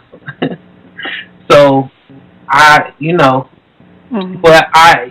the same time, I definitely think that it's going to be a series of events that's going to force us into positions to where we're truly ousted and we're truly put into a position to where we have to show and prove. Because I think just like white people are not going to consciously stop being racist and practicing racism, I think that black people are not going to consciously stop depending on white people and looking to white people as their salvation and their saviors. I mean, it's a sickness across the board. I think that just like white people ain't gonna stop being racist, is the majority of black people here in this part of the world are not going to lose the mentality that they're comfortable, that they can depend on the white person to always win, that they're on the winning team, and that they can conform to what white people want and what they need, and that's what, ultimately is going to be their salvation.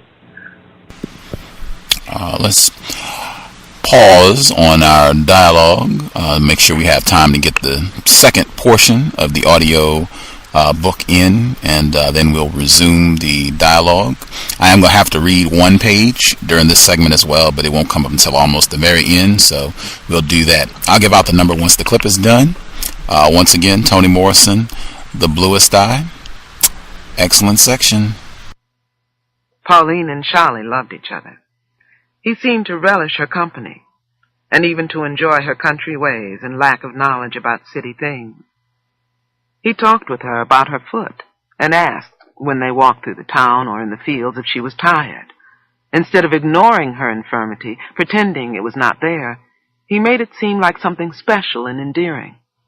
For the first time, Pauline felt that her bad foot was an asset. And he did touch her, firmly but gently, just as she had dreamed, but minus the gloom of setting suns and lonely river banks. She was secure and grateful. He was kind and lively. She had not known there was so much laughter in the world. They agreed to marry and go way up north, where Charlie said steel mills were begging for workers. Young, loving, and full of energy, they came to Lorain, Ohio. Charlie found work in the steel mills right away, and Pauline started keeping house. And then she lost her front tooth.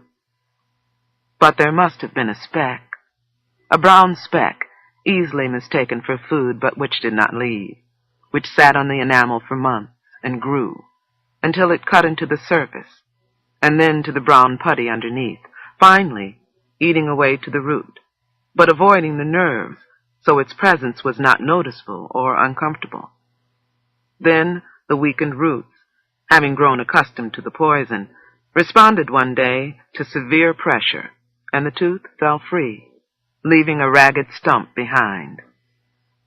But even before the little brown speck, there must have been the conditions, the setting, that would allow it to exist in the first place. In that young and growing Ohio town, whose side streets even were paved with concrete, which sat on the edge of a calm blue lake, which boasted an affinity with Oberlin, the underground railroad station just 13 miles away, this melting pot on the lip of America facing the cold but receptive Canada, what could go wrong? Me and Charlie was getting along good, man. We come up north. Supposed to be more jobs and all.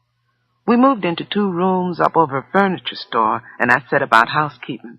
Charlie was working at the steel plant, and everything was looking good. I don't know what all happened. Everything changed.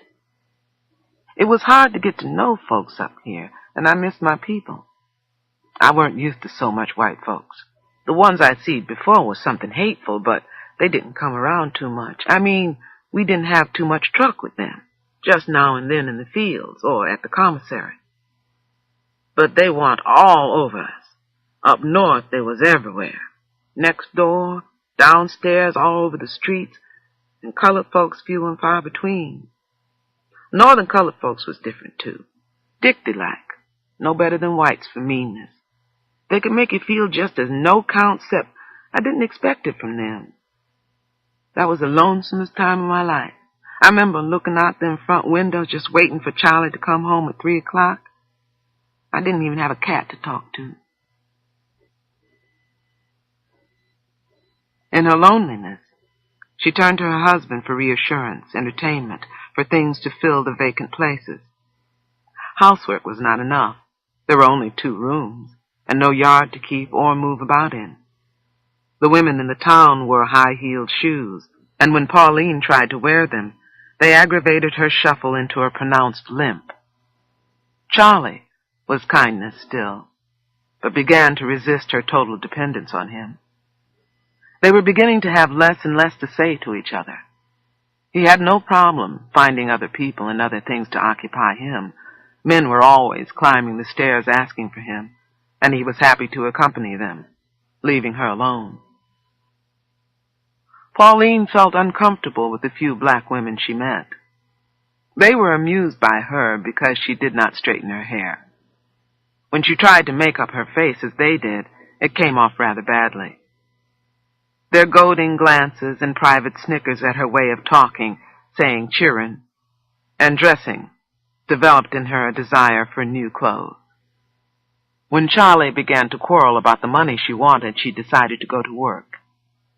Taking jobs as a day worker helped with the clothes, and even a few things for the apartment, but it didn't help with Charlie. He was not pleased with her purchases and began to tell her so. Their marriage was shredded with quarrels. She was still no more than a girl, and still waiting for that plateau of happiness, that hand of a precious lord who, when her way grew drear, would always linger near. Only now she had a clear idea of what drear meant. Money became the focus of all their discussions, hers for clothes, his for drink. The sad thing was that Pauline didn't really care for clothes and makeup. She merely wanted other women to cast favorable glances her way. After several months of doing day work, she took a steady job in the home of a family of slender means and nervous, pretentious ways. Charlie commenced to get meaner and meaner and wanted to fight me all the time. I give him as good as I got. Had to. Looked like working for that woman and fighting Charlie was all I did. Tiresome. But I hold on to my jobs, even though working for that woman was more than a notion. It wasn't so much her meanness as just simple-minded. Her whole family was. Couldn't get along with one another worth nothing. You'd think with a pretty house like that and all the money they could hold on to, they would enjoy one another. She'd haul off and cry over the leastest thing. If one of her friends cut her short on the telephone, she'd start to cry. She should have been glad she had a telephone. I ain't got one yet. I recollect once how her baby brother, who she put through dentistry school, didn't invite them to some big party he throws. There was a big to-do about that. Everybody stayed on the phone for days, fussing and carrying on. She asked me, Pauline, what would you do if your own brother had a party and didn't invite you? I said if and I really wanted to go to that party, I reckon I'd go anyhow. Never mind what he wanted. She just sucked her teeth a little and made out like what I said was dumb. All the while I was thinking how dumb she was. Whoever told her that her brother was her friend? Folks can't like folks just 'cause they has the same mama. I tried to like that woman myself. She was good about giving me stuff, but I just couldn't like her. Soon as I worked up a good feeling on her account, she'd do something ignorant and start in to tell me how to clean and do. If I left her on her own, she'd drown in dirt.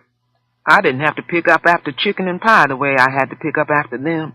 None of them knew so much as how to wipe their behinds. I know, 'cause I did the washing, and couldn't pee proper to save their lives. Her husband ain't hit the bowl yet. Nasty white folks is about the nastiest thing there is. But I would have stayed on, excepting for Charlie come over by where I was working and cut up so. He come there drunk, wanting some money. When that white woman see him, she turned red. She tried to act strong like, but she was scared bad. Anyway, she told Charlie to get out, or she would call the police. He cussed her and started pulling on me. I would have gone upside his head, but I don't want no dealings with the police. So I'd taken my things and left. I tried to get back, but she didn't want me no more if I was going to stay with Charlie. She said she would let me stay if I left him. I thought about that. But later on, it didn't seem none too bright for a black woman to leave a black man for a white woman. She didn't ever give me the $11 she owed me neither. That hurt bad. The gas man had cut the gas off, and I couldn't cook none. I really begged that woman for my money. I went to see her. She was mad as a wet hen, kept on telling me I owed her for uniforms and some old broken-down bed she give me. I didn't know if I owed her or not, but I needed my money. She wouldn't let up none either, even when I give her my word that Charlie wouldn't come back there no more. Then I got so desperate I asked her if she wouldn't loan it to me. She was quiet for a spell, and then she told me I shouldn't let a man take advantage over me, that I should have more respect, and it was my husband's duty to pay the bills, and if he couldn't, I should leave and get alimony. All such simple stuff. What was he going to give me alimony on? I seen she didn't understand that all I needed from her was my $11 to pay the gas man so I could cook. She couldn't get that one thing through her thick head. Are you going to leave him, Pauline? She kept on saying. I thought she'd give me my money if I said I would, so I said, yes, ma'am. All right, she said, you leave him and then come back to work, and we'll let bygones be bygones. Can I have my money today? I said. No, she said, only when you leave him. I'm only thinking of you and your future. What good is he, Pauline? What good is he to you? How are you going to answer a woman like that, who don't know what a good man is, and say out of one side of her mouth she's thinking of your future, but won't give you your own money so you can buy you something besides bologna to eat? So I said, no good, ma'am. He ain't no good to me. But just the same, I think I'd best stay on. She got up and I left. When I got outside, I felt pains in my crotch. I had held my legs together so tight trying to make that woman understand. But I reckoned now she couldn't understand. She married a man with a slash in his face instead of a mouth. So how could she understand?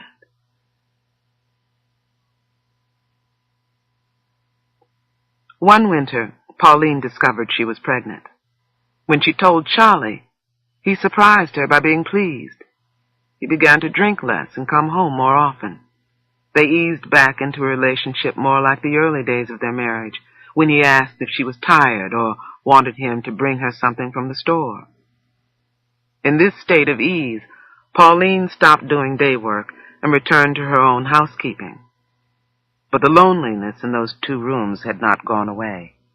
When the winter sun hit the peeling green paint of the kitchen chairs, when the smoked hocks were boiling in the pot, when all she could hear was the truck delivering furniture downstairs, she thought about back home, about how she had been all alone most of the time then, too, but that this lonesomeness was different.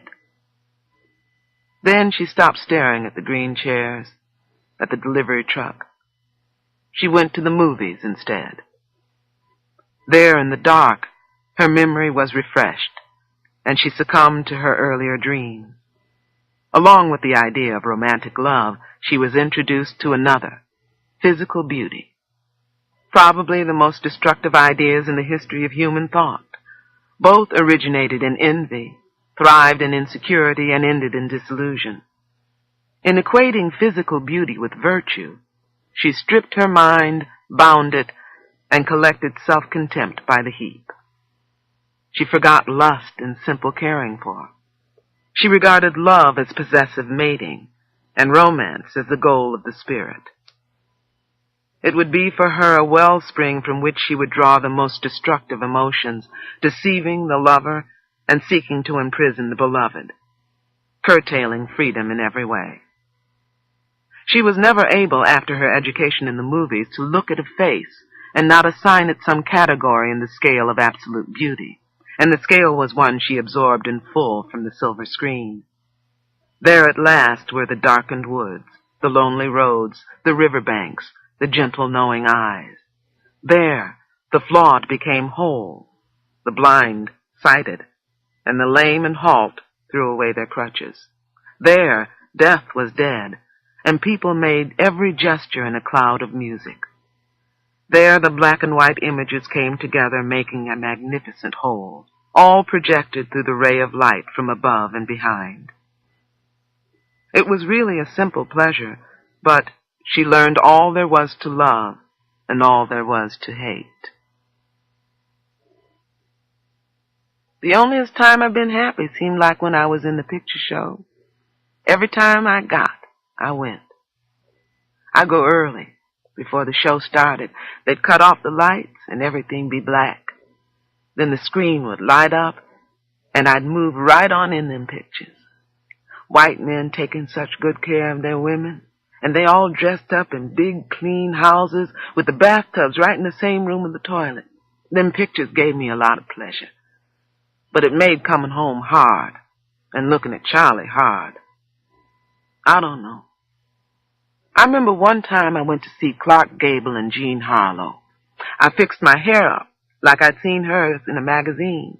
I piled on the side with one little curl on my forehead. It looked just like her. Well, almost just like. Anyway, I sat in that show with my hair done up that way and had a good time. I thought I'd see it through to the end again, and I got up to get me some candy. I was sitting back in my seat, and I'd taken a big bite of that candy, and it pulled a tooth right out of my mouth. Could have cried. I had good teeth, not a rotten one in my head. I don't believe I ever did get over that. There I was, 5 months pregnant, trying to look like Jean Harlow and the front tooth gone. Everything went then. Looked like I just didn't care no more after that. I let my hair go back, plaited it up, and settled down to just being ugly. I still went to the pictures, though, but the meanness got worse. I wanted my tooth back. Charlie poked fun at me, and we started fighting again. I tried to kill him. He didn't hit me too hard because I was pregnant, I guess, but the fights, once they got started up again, kept up.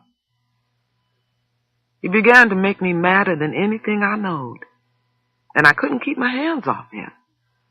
Well, I had that baby, a boy, and after that got pregnant again with another one. But it wasn't like I thought it was going to be.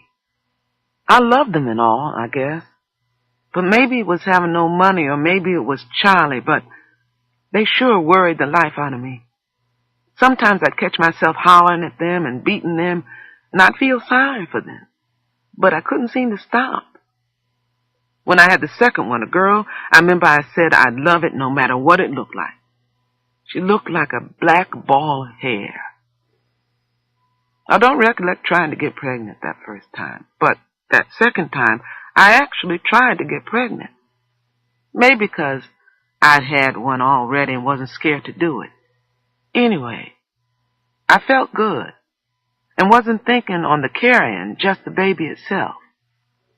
I used to talk to it whilst it be still in the womb. Like good friends we was. You know, I'd be hanging wash and I knowed lifting weren't good for it. I'd say to it, hold on now. I'm going to hang up these few rags. Don't get froggy. It'll be over soon. It wouldn't leap or nothing. Or I'd be mixing something in a bowl for the other child, and I'd talk to it then, too. You know, just friendly talk. On up to the end, I felt good about that baby.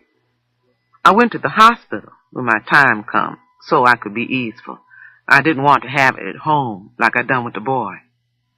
They put me in a big room with a whole mess of women. The pains was coming, but not too bad. A little old doctor come to examine me. He had all sorts of stuff. He gloved his hand and put some kind of jelly on it and rammed it up between my legs. When he left off, some more doctors come. One old one and some young ones. The old one was learning the young ones about babies, showing them how to do. When he got to me, he said, now these here women you don't have any trouble with. They deliver right away with no pain, just like horses. The young ones smiled a little. They looked at my stomach and between my legs. They never said nothing to me. Only one looked at me. Looked at my face, I mean. I looked right back at him. He dropped his eyes and turned red. He knowed, I reckoned, that maybe I wasn't no horse foaling. But them others, they didn't know. They went on. I seed them talking to them white women. How you feel? Gonna have twins? Just shucking them, of course. But nice talk. Nice friendly talk. I got edgy. And when them pains got harder, I was glad. Glad to have something else to think about. I moaned something awful. The pains wasn't as bad as I let on, but I had to let them people know having a baby was more than a bowel movement. I hurt just like them white women. Just 'cause I wasn't whooping and hollering before didn't mean I wasn't feeling pain. What'd they think? That just 'cause I knowed how to have a baby with no fuss, that my behind wasn't pulling and aching like theirs? Besides, that doctor don't know what he's talking about. He must never see no mare foal. Who say they don't have no pain? Just 'cause she don't cry? 'Cause she can't say it? They think it ain't there? If they look in her eyes and see them eyeballs lolling back, see the sorrowful look, they'd know. Anyways, the baby come, big old healthy thing. She looked different from what I thought. Reckon I talked to it so much before I conjured up a mind's eye view of it. So when I seed it, it was like looking at a picture of your mama when she was a girl. You know who she is, but she don't look the same. They give her to me for nursing, and she liked to pull my nipple off right away. She caught on fast, not like Sammy, who was the hardest child to feed. But Pecola looked like she knowed right off what to do. Right smart baby she was. I used to like to watch her. You know, they make them greedy sounds. Eyes all soft and wet. A cross between a puppy and a dying man. But I knowed she was ugly. Head full of pretty hair, but Lord, she was ugly. When Sammy and Pecola were still young, Pauline had to go back to work. She was older now, with no time for dreams and movies. It was time to put all the pieces together, make coherence where before there had been none. The children gave her this need. She herself was no longer a child. So she became, and her process of becoming was like most of ours. She developed a hatred of things that mystified or obstructed her, acquired virtues that were easy to maintain, assigned herself a role in the scheme of things, and harked back to simpler times for gratification. She took on the full responsibility and recognition of breadwinner and returned to church. First, however, she moved out of the 2 rooms into a spacious first floor of a building that had been built as a store. She came into her own with the women who had despised her by being more moral than they. She avenged herself on Charlie by forcing him to indulge in the weaknesses she despised. She joined a church where shouting was frowned upon, served on Stewardess Board No. 3, and became a member of the Ladies' Circle No. 1. At prayer meeting, she moaned and sighed over Charlie's ways, and hoped God would help her keep the children from the sins of the father. She stopped saying cheerin' and said childring instead. She let another tooth fall, and was outraged by painted ladies who thought only of clothes and men. Holding Charlie as a model of sin and failure, she bore him like a crown of thorns, and her children like a cross. It was her good fortune to find a permanent job in the home of a well-to-do family whose members were affectionate, appreciative, and generous. She looked at their houses, smelled their linen, touched their silk draperies, and loved all of it. The child's pink nightie, the stacks of white pillow slips edged with embroidery, the sheets with top hems picked out with blue cornflowers. She became what is known as an ideal servant, for such a role filled practically all her needs. When she bathed the little fisher girl, it was in a porcelain tub, with silvery taps, running infinite quantities of hot, clear water. She dried her in fluffy white towels, and put her in cuddly nightclothes. Then she brushed the yellow hair, enjoying the roll and slip of it between her fingers.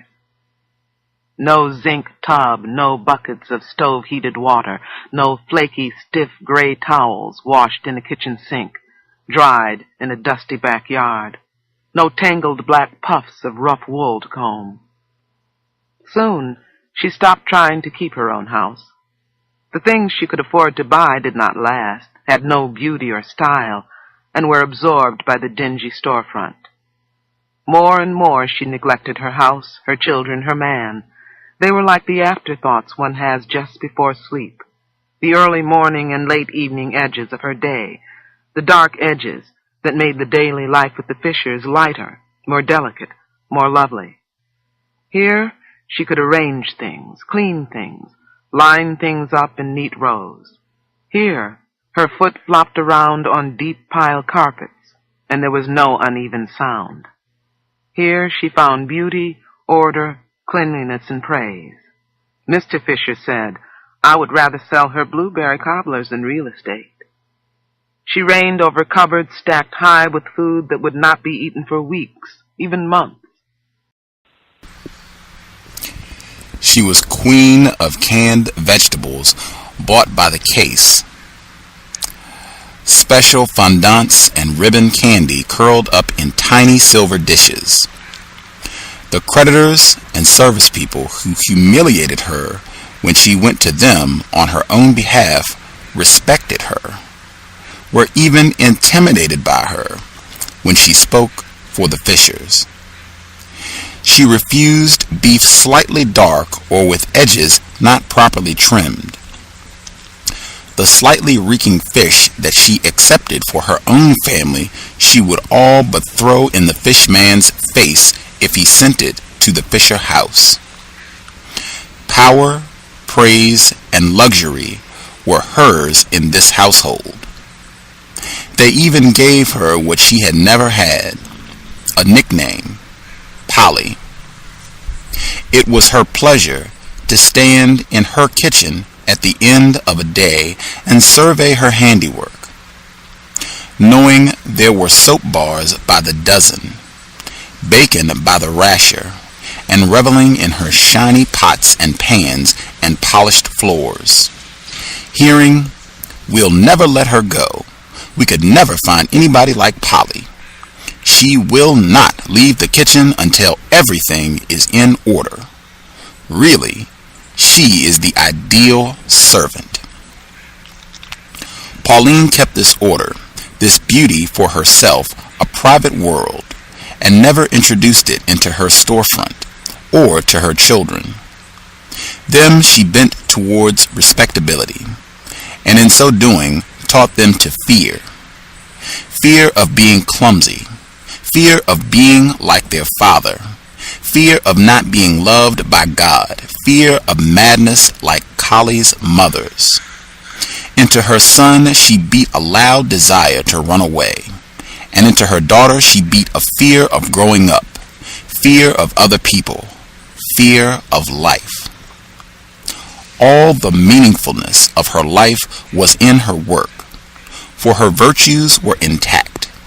She was an active churchwoman, did not drink, smoke, or carouse, defended herself mightily against Collie, rose above him in every way, and felt she was fulfilling a mother's role conscientiously when she pointed out their father's faults to keep them from having them, or punished them when they showed any slovenliness, no matter how slight, when she worked 12 to 16 hours a day to support them. And the world itself agreed with her. It was only sometimes, and then rarely, that she thought about the old days, or what her life had turned to. They were musing, idle thoughts, full sometimes of the old dreaminess, but not the kind of thing she cared to dwell on. I started to leave him once, but something came up. Once, after he tried to set the house on fire. I was all set in my mind to go. I can't even remember now what held me. He sure ain't give me much of a life. But it wasn't all bad. Sometimes things wasn't all bad. He used to come easing into bed sometimes, not too drunk. I make out like I'm sleeping, 'cause it's late, and he'd taken $3 out of my pocketbook that morning or something. I hear him breathing, but I don't look around. I can see in my mind's eye his black arms thrown back behind his head, the muscles like great big peach stones sanded down, with veins running like little swollen rivers down his arms. Without touching him, I be feeling those ridges on the tips of my fingers. I see the palms of his hands calloused to granite, and the long fingers curled up and still. I think about the thick, knotty hair on his chest and the two big swells his breast muscles make. I want to rub my face hard in his chest and feel the hair cut my skin. I know just where the hair growth slacks out, just above his navel, and how it picks up again and spreads out. Maybe he'll shift a little, and his leg will touch me, or I feel his flank just graze my behind. I don't move even yet. Then he lift his head, turn over, and put his hand on my waist. If I don't move, he'll move his hand over to pull and knead my stomach. Soft and slow like. I still don't move because I don't want him to stop. I want to pretend sleep and have him keep on rubbing my stomach. Then he will lean his head down and bite my tit. Then I don't want him to rub my stomach anymore. I want him to put his hand between my legs. I pretend to wake up and turn to him, but not opening my legs. I want him to open them for me. He does. And I be soft and wet where his fingers are strong and hard. I be softer than I ever been before. All my strength in his hand.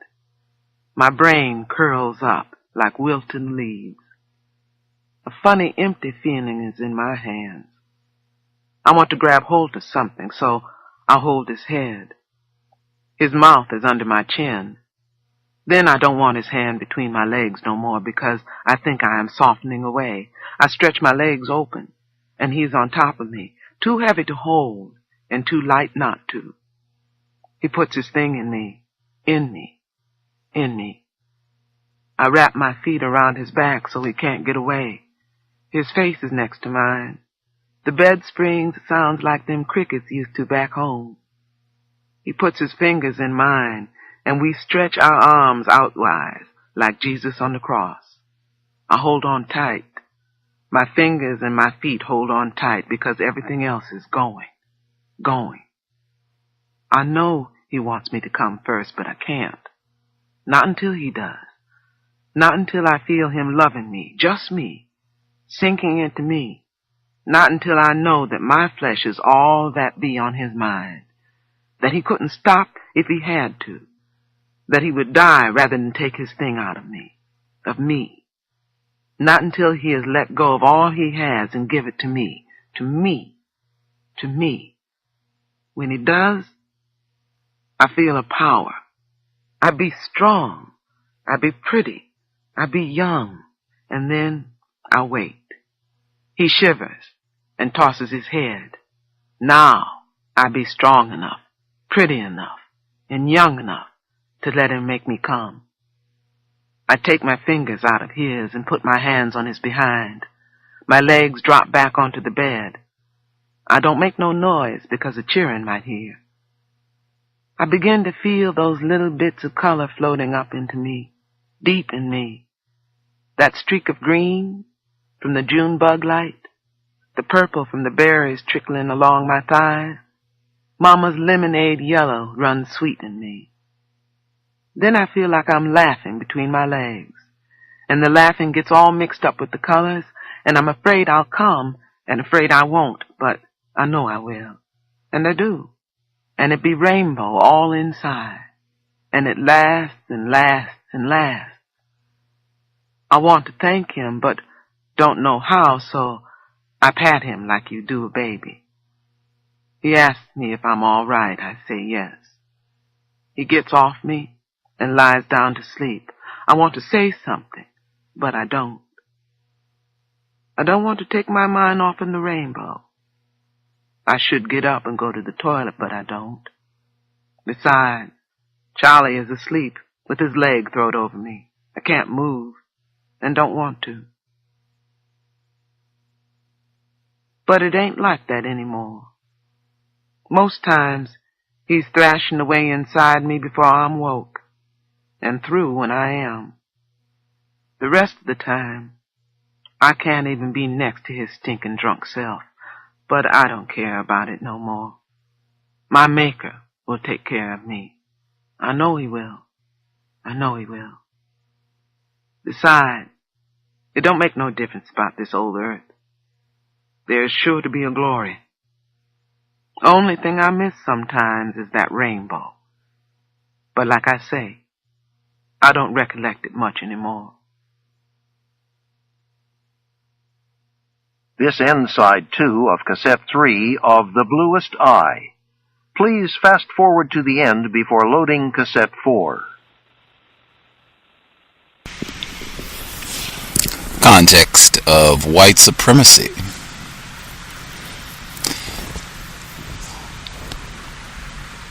If you think you would like to comment, participate, the number to dial is 760-569-7676, and the code is 564-943#. Press *6. If you have a question that works for Skype too, just open your dial pad, *6 if you have a question or a comment. If you're on the TalkShoe line, it's *8. Don't want to get folks at the last minute. If you think you want to comment, don't wait until, if you're on the East Coast, don't wait until 10:55 to decide that you want to talk. Go ahead and get your hand up if you have something you want to add to the dialogue. So Be More, Triumph 3000, Bruce Vaughn, your lines are all open.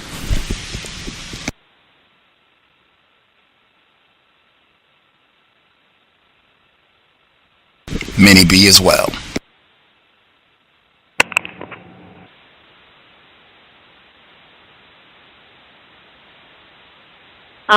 I apologize because I had sort of clicked over and came in towards the end. But one thing that just stuck out to me was at the very end where she was equating sex with love and how it made her feel pretty and wanted and things like that.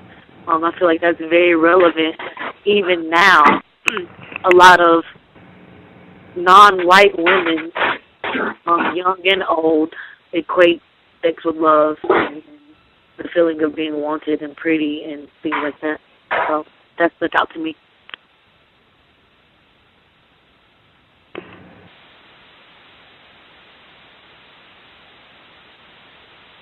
I had to step away, and I came in on the end as well. It kind of stuck out to me that after all of her ecstasy, if you will, she said, I didn't know what to do afterwards, so I pat him like a baby.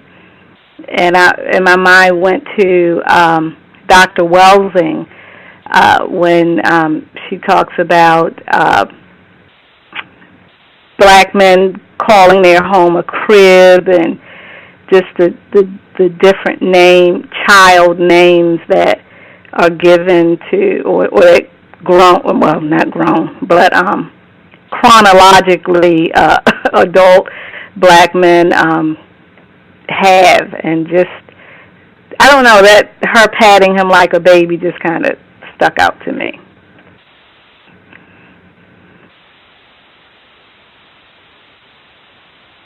I think that what stood out to me was how it kind of started out with her tooth and the speck on her tooth, and I think that the breakdown of her tooth and what she's saying about how the tooth, how it grew and eventually fell out, but the conditions had to be there. I think that she was using that as a metaphor for what happened to their relationship. I think it's a metaphor, I guess, to their existence in general. And I think that correlates to the breakdown of Charlie, like how she was saying a baby. I think that he almost sort of reverted to a baby-like state, like showing up at her job to ask for money, stealing money out of her purse, just a whole deterioration of that situation, I think is interesting.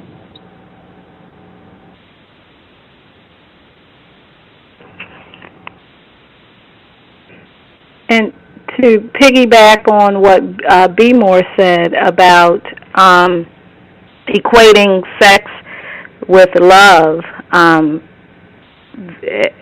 this is one of the ways that racist man and racist woman are able to get such a foothold is through sex, because it's the slave that thinks that when Massa and Mrs. Massa are having sex with them, that it sexually sewering them, that it's love, that it for them it means more than it does. It's a weapon of war for the perpetrator, but the victim, the prey, thinks of it as more than what it really is.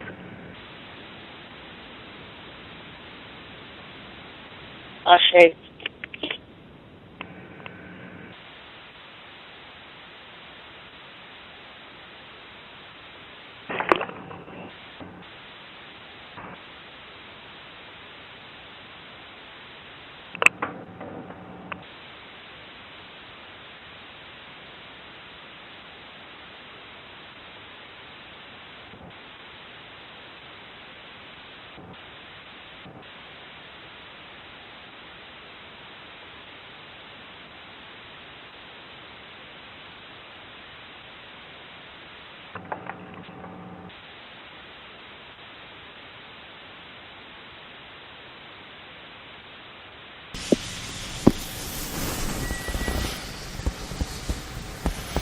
Can I be heard? Yes, ma'am. Shoo-be-doo, everyone. Boy, I before that last passage around the intercourse, I was still stuck at the part where she's taking care of the white people's home. And the pride and the dignity which she secured, just the best things for the white people. And the question I had is, if she wasn't bringing that back home, as it was stated, that this didn't translate back to the storefront, what did she get from this? Was it just the accolades from the white people?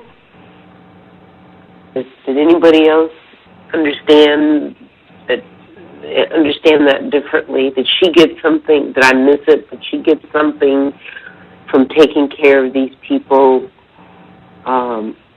these white people, that enhanced her in some kind of way?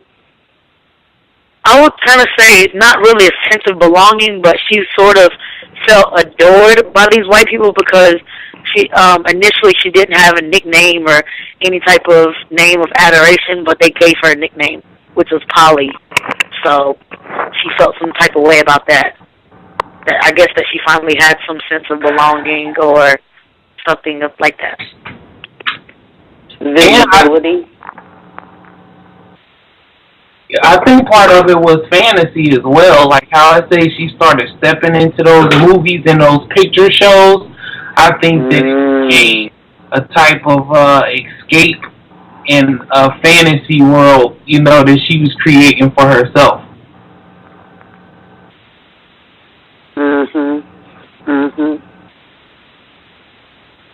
It reminded me of, was that Eddie Moore from the White Privilege Conference, talking about some kind of soothing lotion? That popped into my head.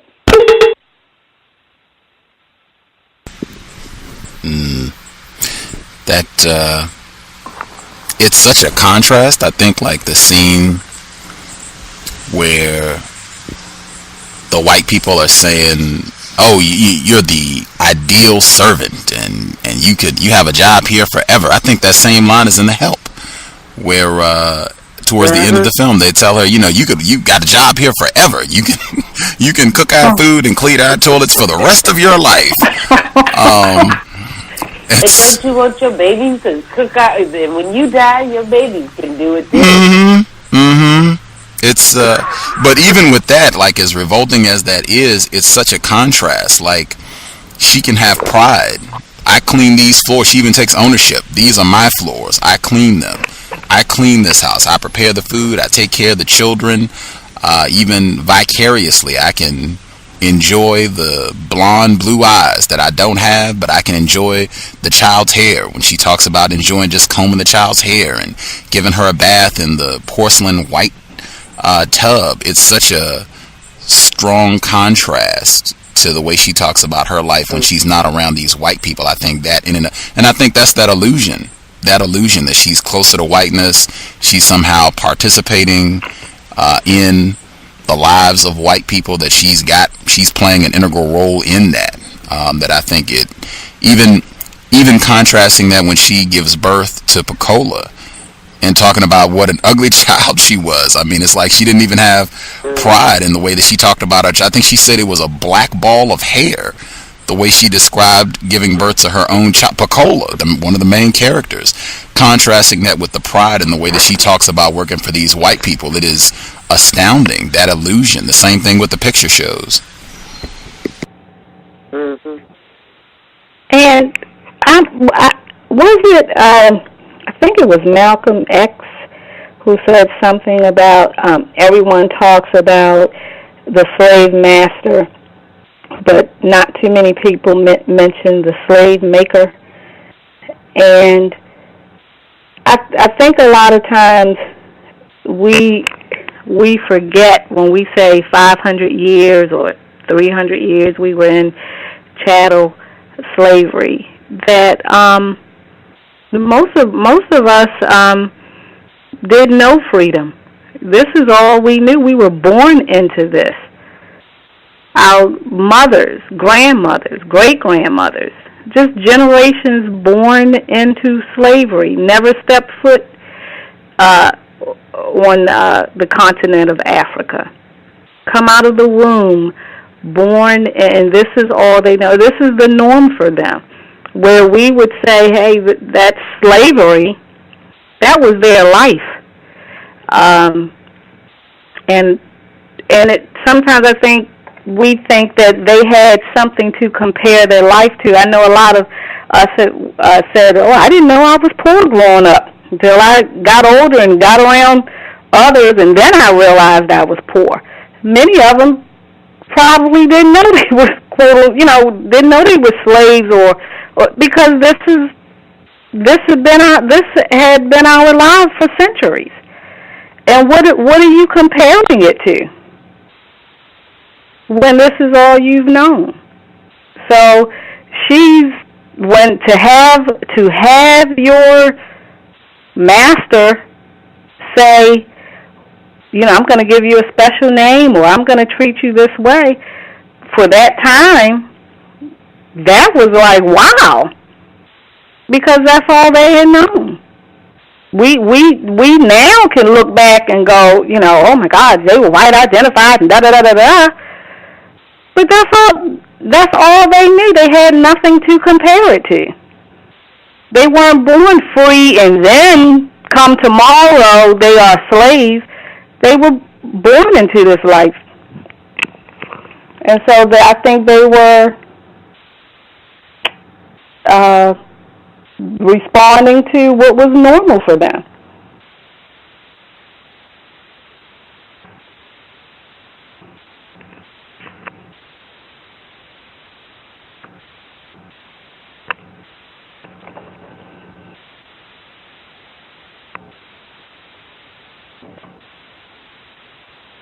Or she was responding to what was normal.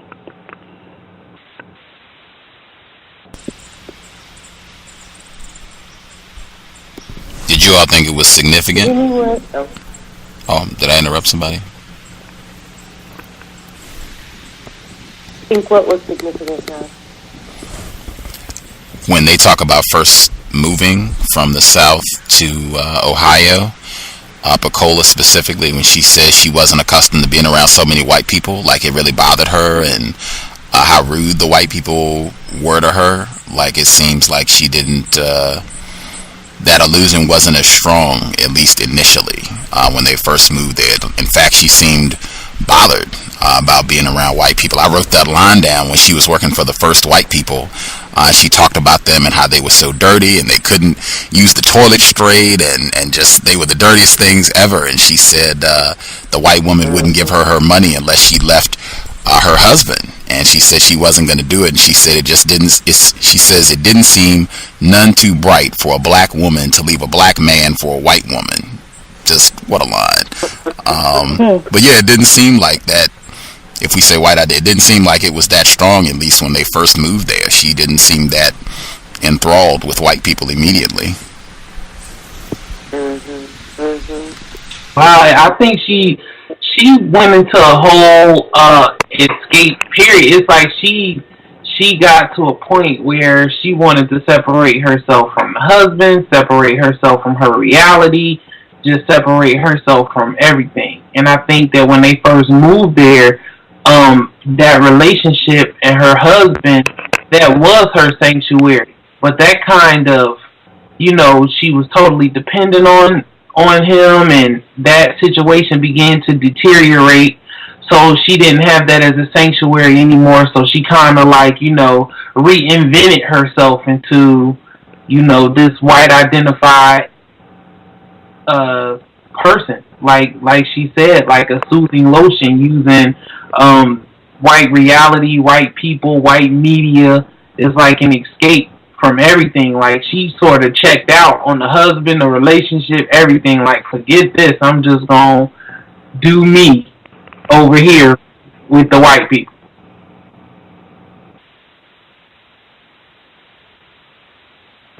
But is that a form of Stockholm syndrome? That where you become to identify with your kidnappers?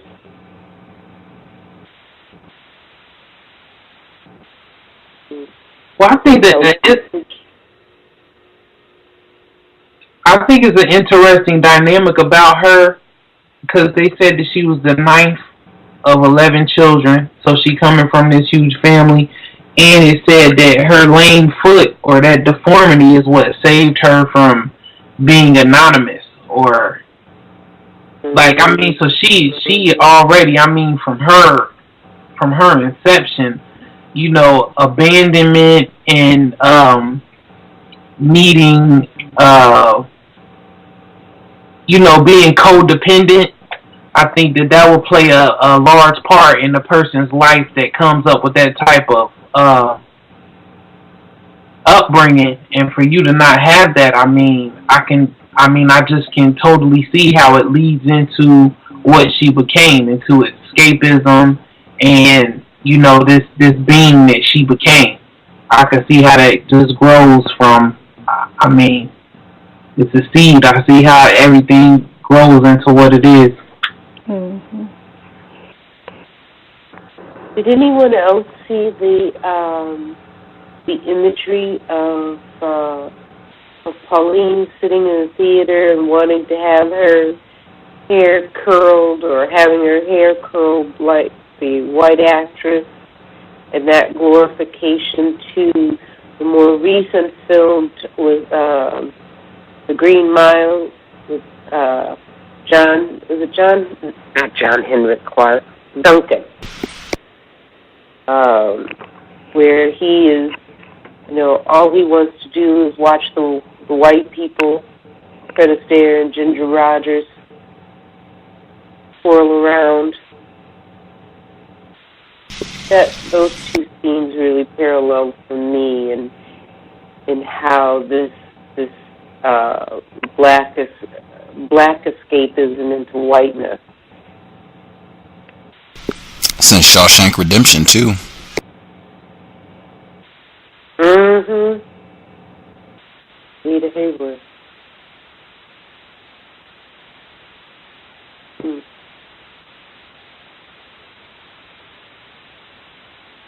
It just says to me that powerful impact and the impressions that going to movies and the large screens, and think about it, the movie theater screens are surround you now in IMAX, and that you're supposed to just leap right in there with the characters in 3D, and think about how impressionable children our children are, and they go to these movies and they can't distinguish or draw the separate themselves from that fantasy and reality, even with big screen TVs in their homes,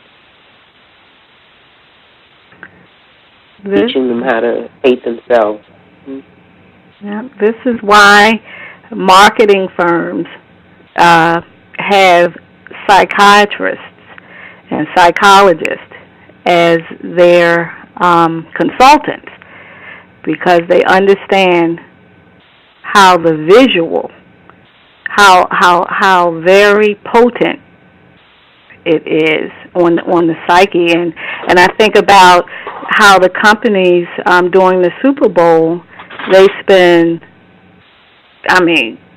huge amounts of money for 30-second ads, millions, tens of millions of dollars for 30 seconds, if that amount of time, because they understand how much the visual affects the psyche.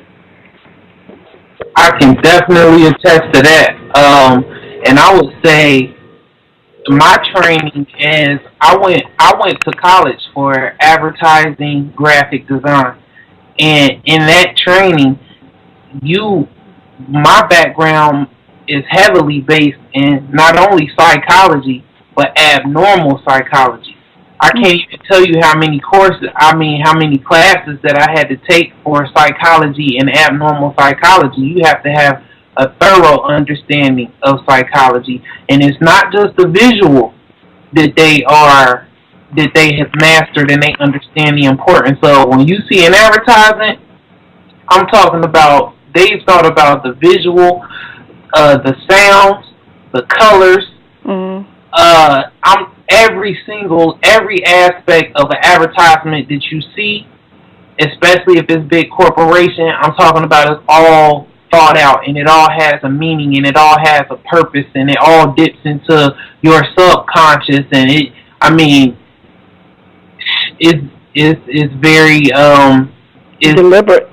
It's deliberate, but at the same time, it's crazy. I remember sitting in a sociology class, thinking to myself, like, this field, I came to a realization, like, this field is like, I felt like it was worse than being a lawyer in the justice system. I'm like, this is, being an artist, it's crazy to come to a realization that you in a field of study that has an effect on people. Like, you are a serious part of the machine. I remember sitting in the classroom coming to that realization, like, this role right here, being the role of a visual artist, a graphic designer, a marketing person, you are sitting in, that's like the belly of the beast. Like, you got first hand over people's psyches.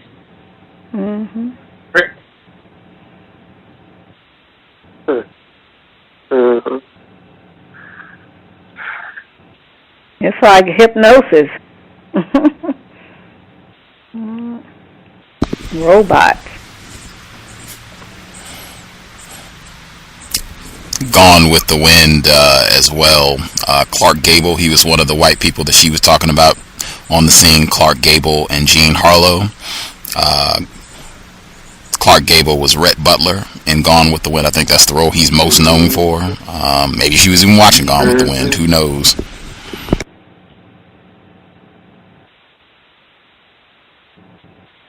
And he told Mammy he couldn't, in Gone with the Wind, that she was just the greatest, and he didn't know what he would do without her. Oh, Mr. Butler. I think when you were having a study session on your Rugu, I'm not sure who it was, but somebody had brought out the point talking about religion, how black women using religion, I'm paraphrasing, of course, but something about it being, making them sort of feel holier than thou over men. I forget who was saying it or what the scenario was, to where that conversation came up. But I think it's interesting that, you know, her starting to go to church, and her, you know, the detesting and using Christianity and that religion to sort of despise and disdain the behavior of her husband and the place that, you know, psychologically put her in. I thought that was an interesting dynamic, because when they said it during the Yoruba study session, I'm thinking like, wow, maybe that is the reason why black women are so enthralled in the Christian church and going to church, and the ritual of making sure that they're there on time every week, you know, on the usher board or whatever, like she was as well.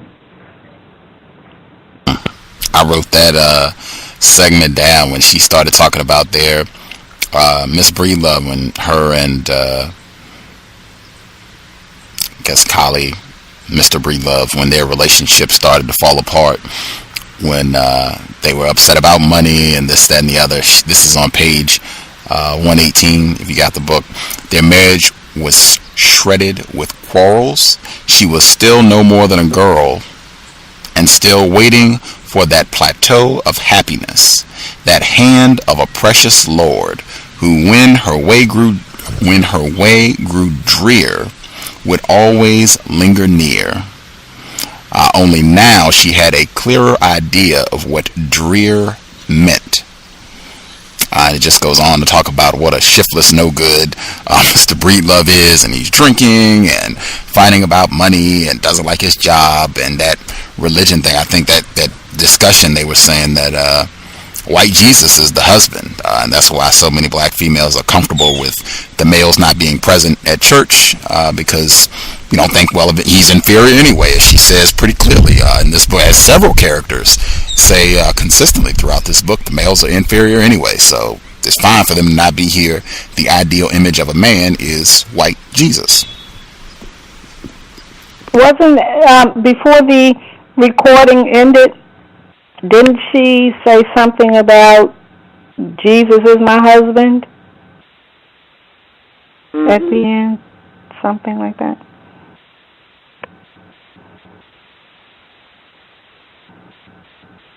That is not an uncommon refrain from some black females in the South in fundamentalist religion, involved in fundamentalist religions. I know the Pentecostals for a fact that that Jesus is my husband, Jesus is my man, and they say it quite proudly. I've heard this. She says the last... my fault, sorry. No, go ahead. Just that passage at the end is, my maker, this is Miss Breedlove talking, she says, my maker will take care of me. I know he will. I know he will. Besides, it don't make no difference about this old earth. There sure is to be a glory. That's where the recording ends at, where she's showing her disregard for her husband and just keep it focused on white Jesus. That's all. And then what's interesting to the caller who was saying how in the Pentecostal church, you know, black women are saying Jesus is my husband, but it seems in the Bible that God, you know, in the Bible holds marriage in high regard. It even makes mention, if I'm remembering correctly, where it says for wives to not put the church before your marriage, before your husband. So a lot of times it could be people's misinterpretation of the very God who they say they serve. You know, a lot of people probably, you know, are saying that they're Christians, born again or whatever, and don't read the Bible, don't know the Bible or what have you, don't even really truly follow the very, you know, God who they say they serve. I often think, I said, just like white people misrepresent our image, they've gone around misrepresenting the image of God, the Creator, nature, everything. They lie on us. They lie on the Creator, and it looks like a lot of these women who are saying these things, and that's incorrect on several levels. Mhm. But the other piece is, if you look at any number of churches, as black churches, there are a lot of single women in there. Mhm. And they are not married. They are not trying to have a family. That they've been disenchanted or disenfranchised, and they are embracing the illusion of this religion. Mm-hmm. That they've given up on fighting for this life, and they're mm-hmm. putting it all into the so-called mm-hmm. afterlife. Right. And it discusses about all of these different doctrines, that people come up with that aren't, from the Creator. It's a lot of mess, and people follow it, and then they'll say, oh, that's of the Creator, or oh, that's of God, and it's not. Is of course of some person. The Creator gets credited with a lot of things. Just like we do. We are blamed for everything that's wrong. I thought that last the closing passage, as she describes the sex with Charlie, it was very interesting in how much she needed his touch. Mm-hmm. How much she missed it, how much she needed it, but she wasn't going to let him know. She wasn't going to communicate and share that with him up front. She wanted to just take it from him. That she felt strength, she felt beauty, but she wasn't sharing that with him, and which made me think about that previous passage of how their relationship had become tattered by quarrels. Is that correct? Yes, ma'am. And it makes me, think about how a lot of black females who are out there trying to do it by themselves and having it all and do it without a man, I don't need a man, or just what the struggle is between black males and females today, when that it boils down to that both really needing to figure out how to connect and just touch one another. In the absence of it, the absence of affection. I'm foreshadowing a bit, but that's going to be a major theme down the home stretch of the book. Black males and black females having some form of affection, touching one another, and how even that can be corrupted under the system. But that's going to be a major theme. Everything she just laid out down the home stretch. We should have 2 more weeks before we get to the end of the book, so that'll be it'll be huge. I mean, that's going to be the dominant theme last 2 weeks of these study sessions. Last 5 minutes. Any other comments folks want to make sure they get in before we conclude?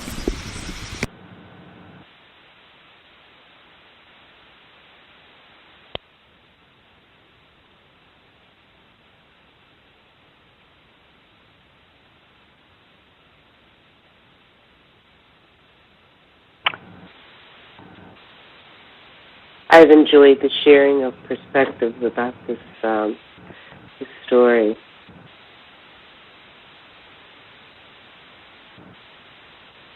quite poignant, and the fact that we're all over the world, or the United States at least, and to sharing this is really interesting. I want to throw a question out. I guess we can answer it next Friday. When is an argument just an argument? When is a disagreement just a disagreement? Is every argument, disagreement that black people have amongst one another, does it always have to be dissected so much? Can it just, amongst people, you're going to have disagreements.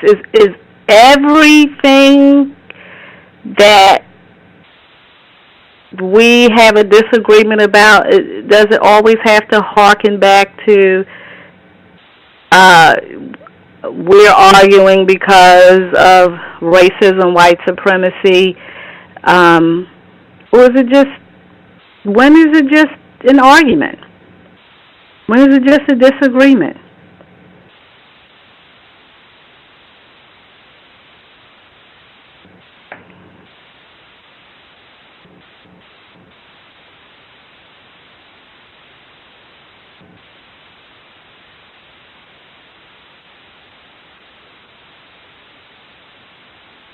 Well, in the context of racism, white supremacy, I frankly enjoy the focus on the arguments and the discussions around things harkening back to racism, because in other aspects of my life and on the so-called plantation, you don't get to sort it all out when it exists and call it for what it is, the way you want to. And so on the cows and the discussions on the cows, I find it refreshing, liberating, and empowering that the focus is on racism.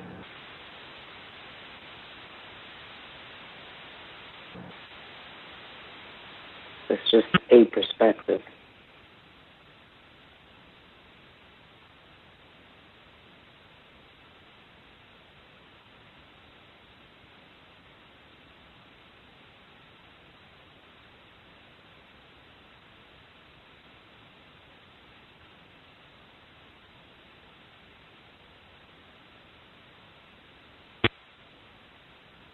Do you think that the conversations focus, what's confusing to you? No, I'm not. I'm just. It seems as if sometimes that I'm just thinking, if racism, white supremacy wasn't in existence, that there would be some arguing, there would be some disagreements, and it just seems that everything is, if I and a girlfriend or a guy friend may get in a disagreement, someone is going to say, "Oh, black women don't get along. We are," and I'm just like, God, people are going to have disagreements if the system is here or not. And it's like, when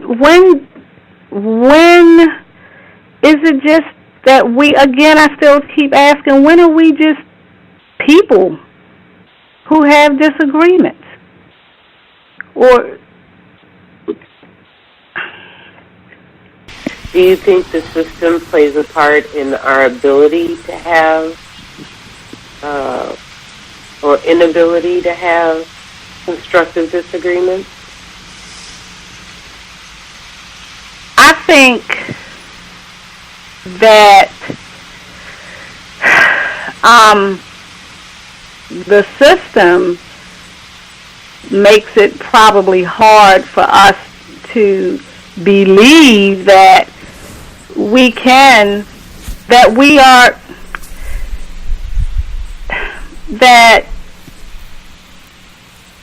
people, and that we aren't just black people, that people have disagreements sometimes.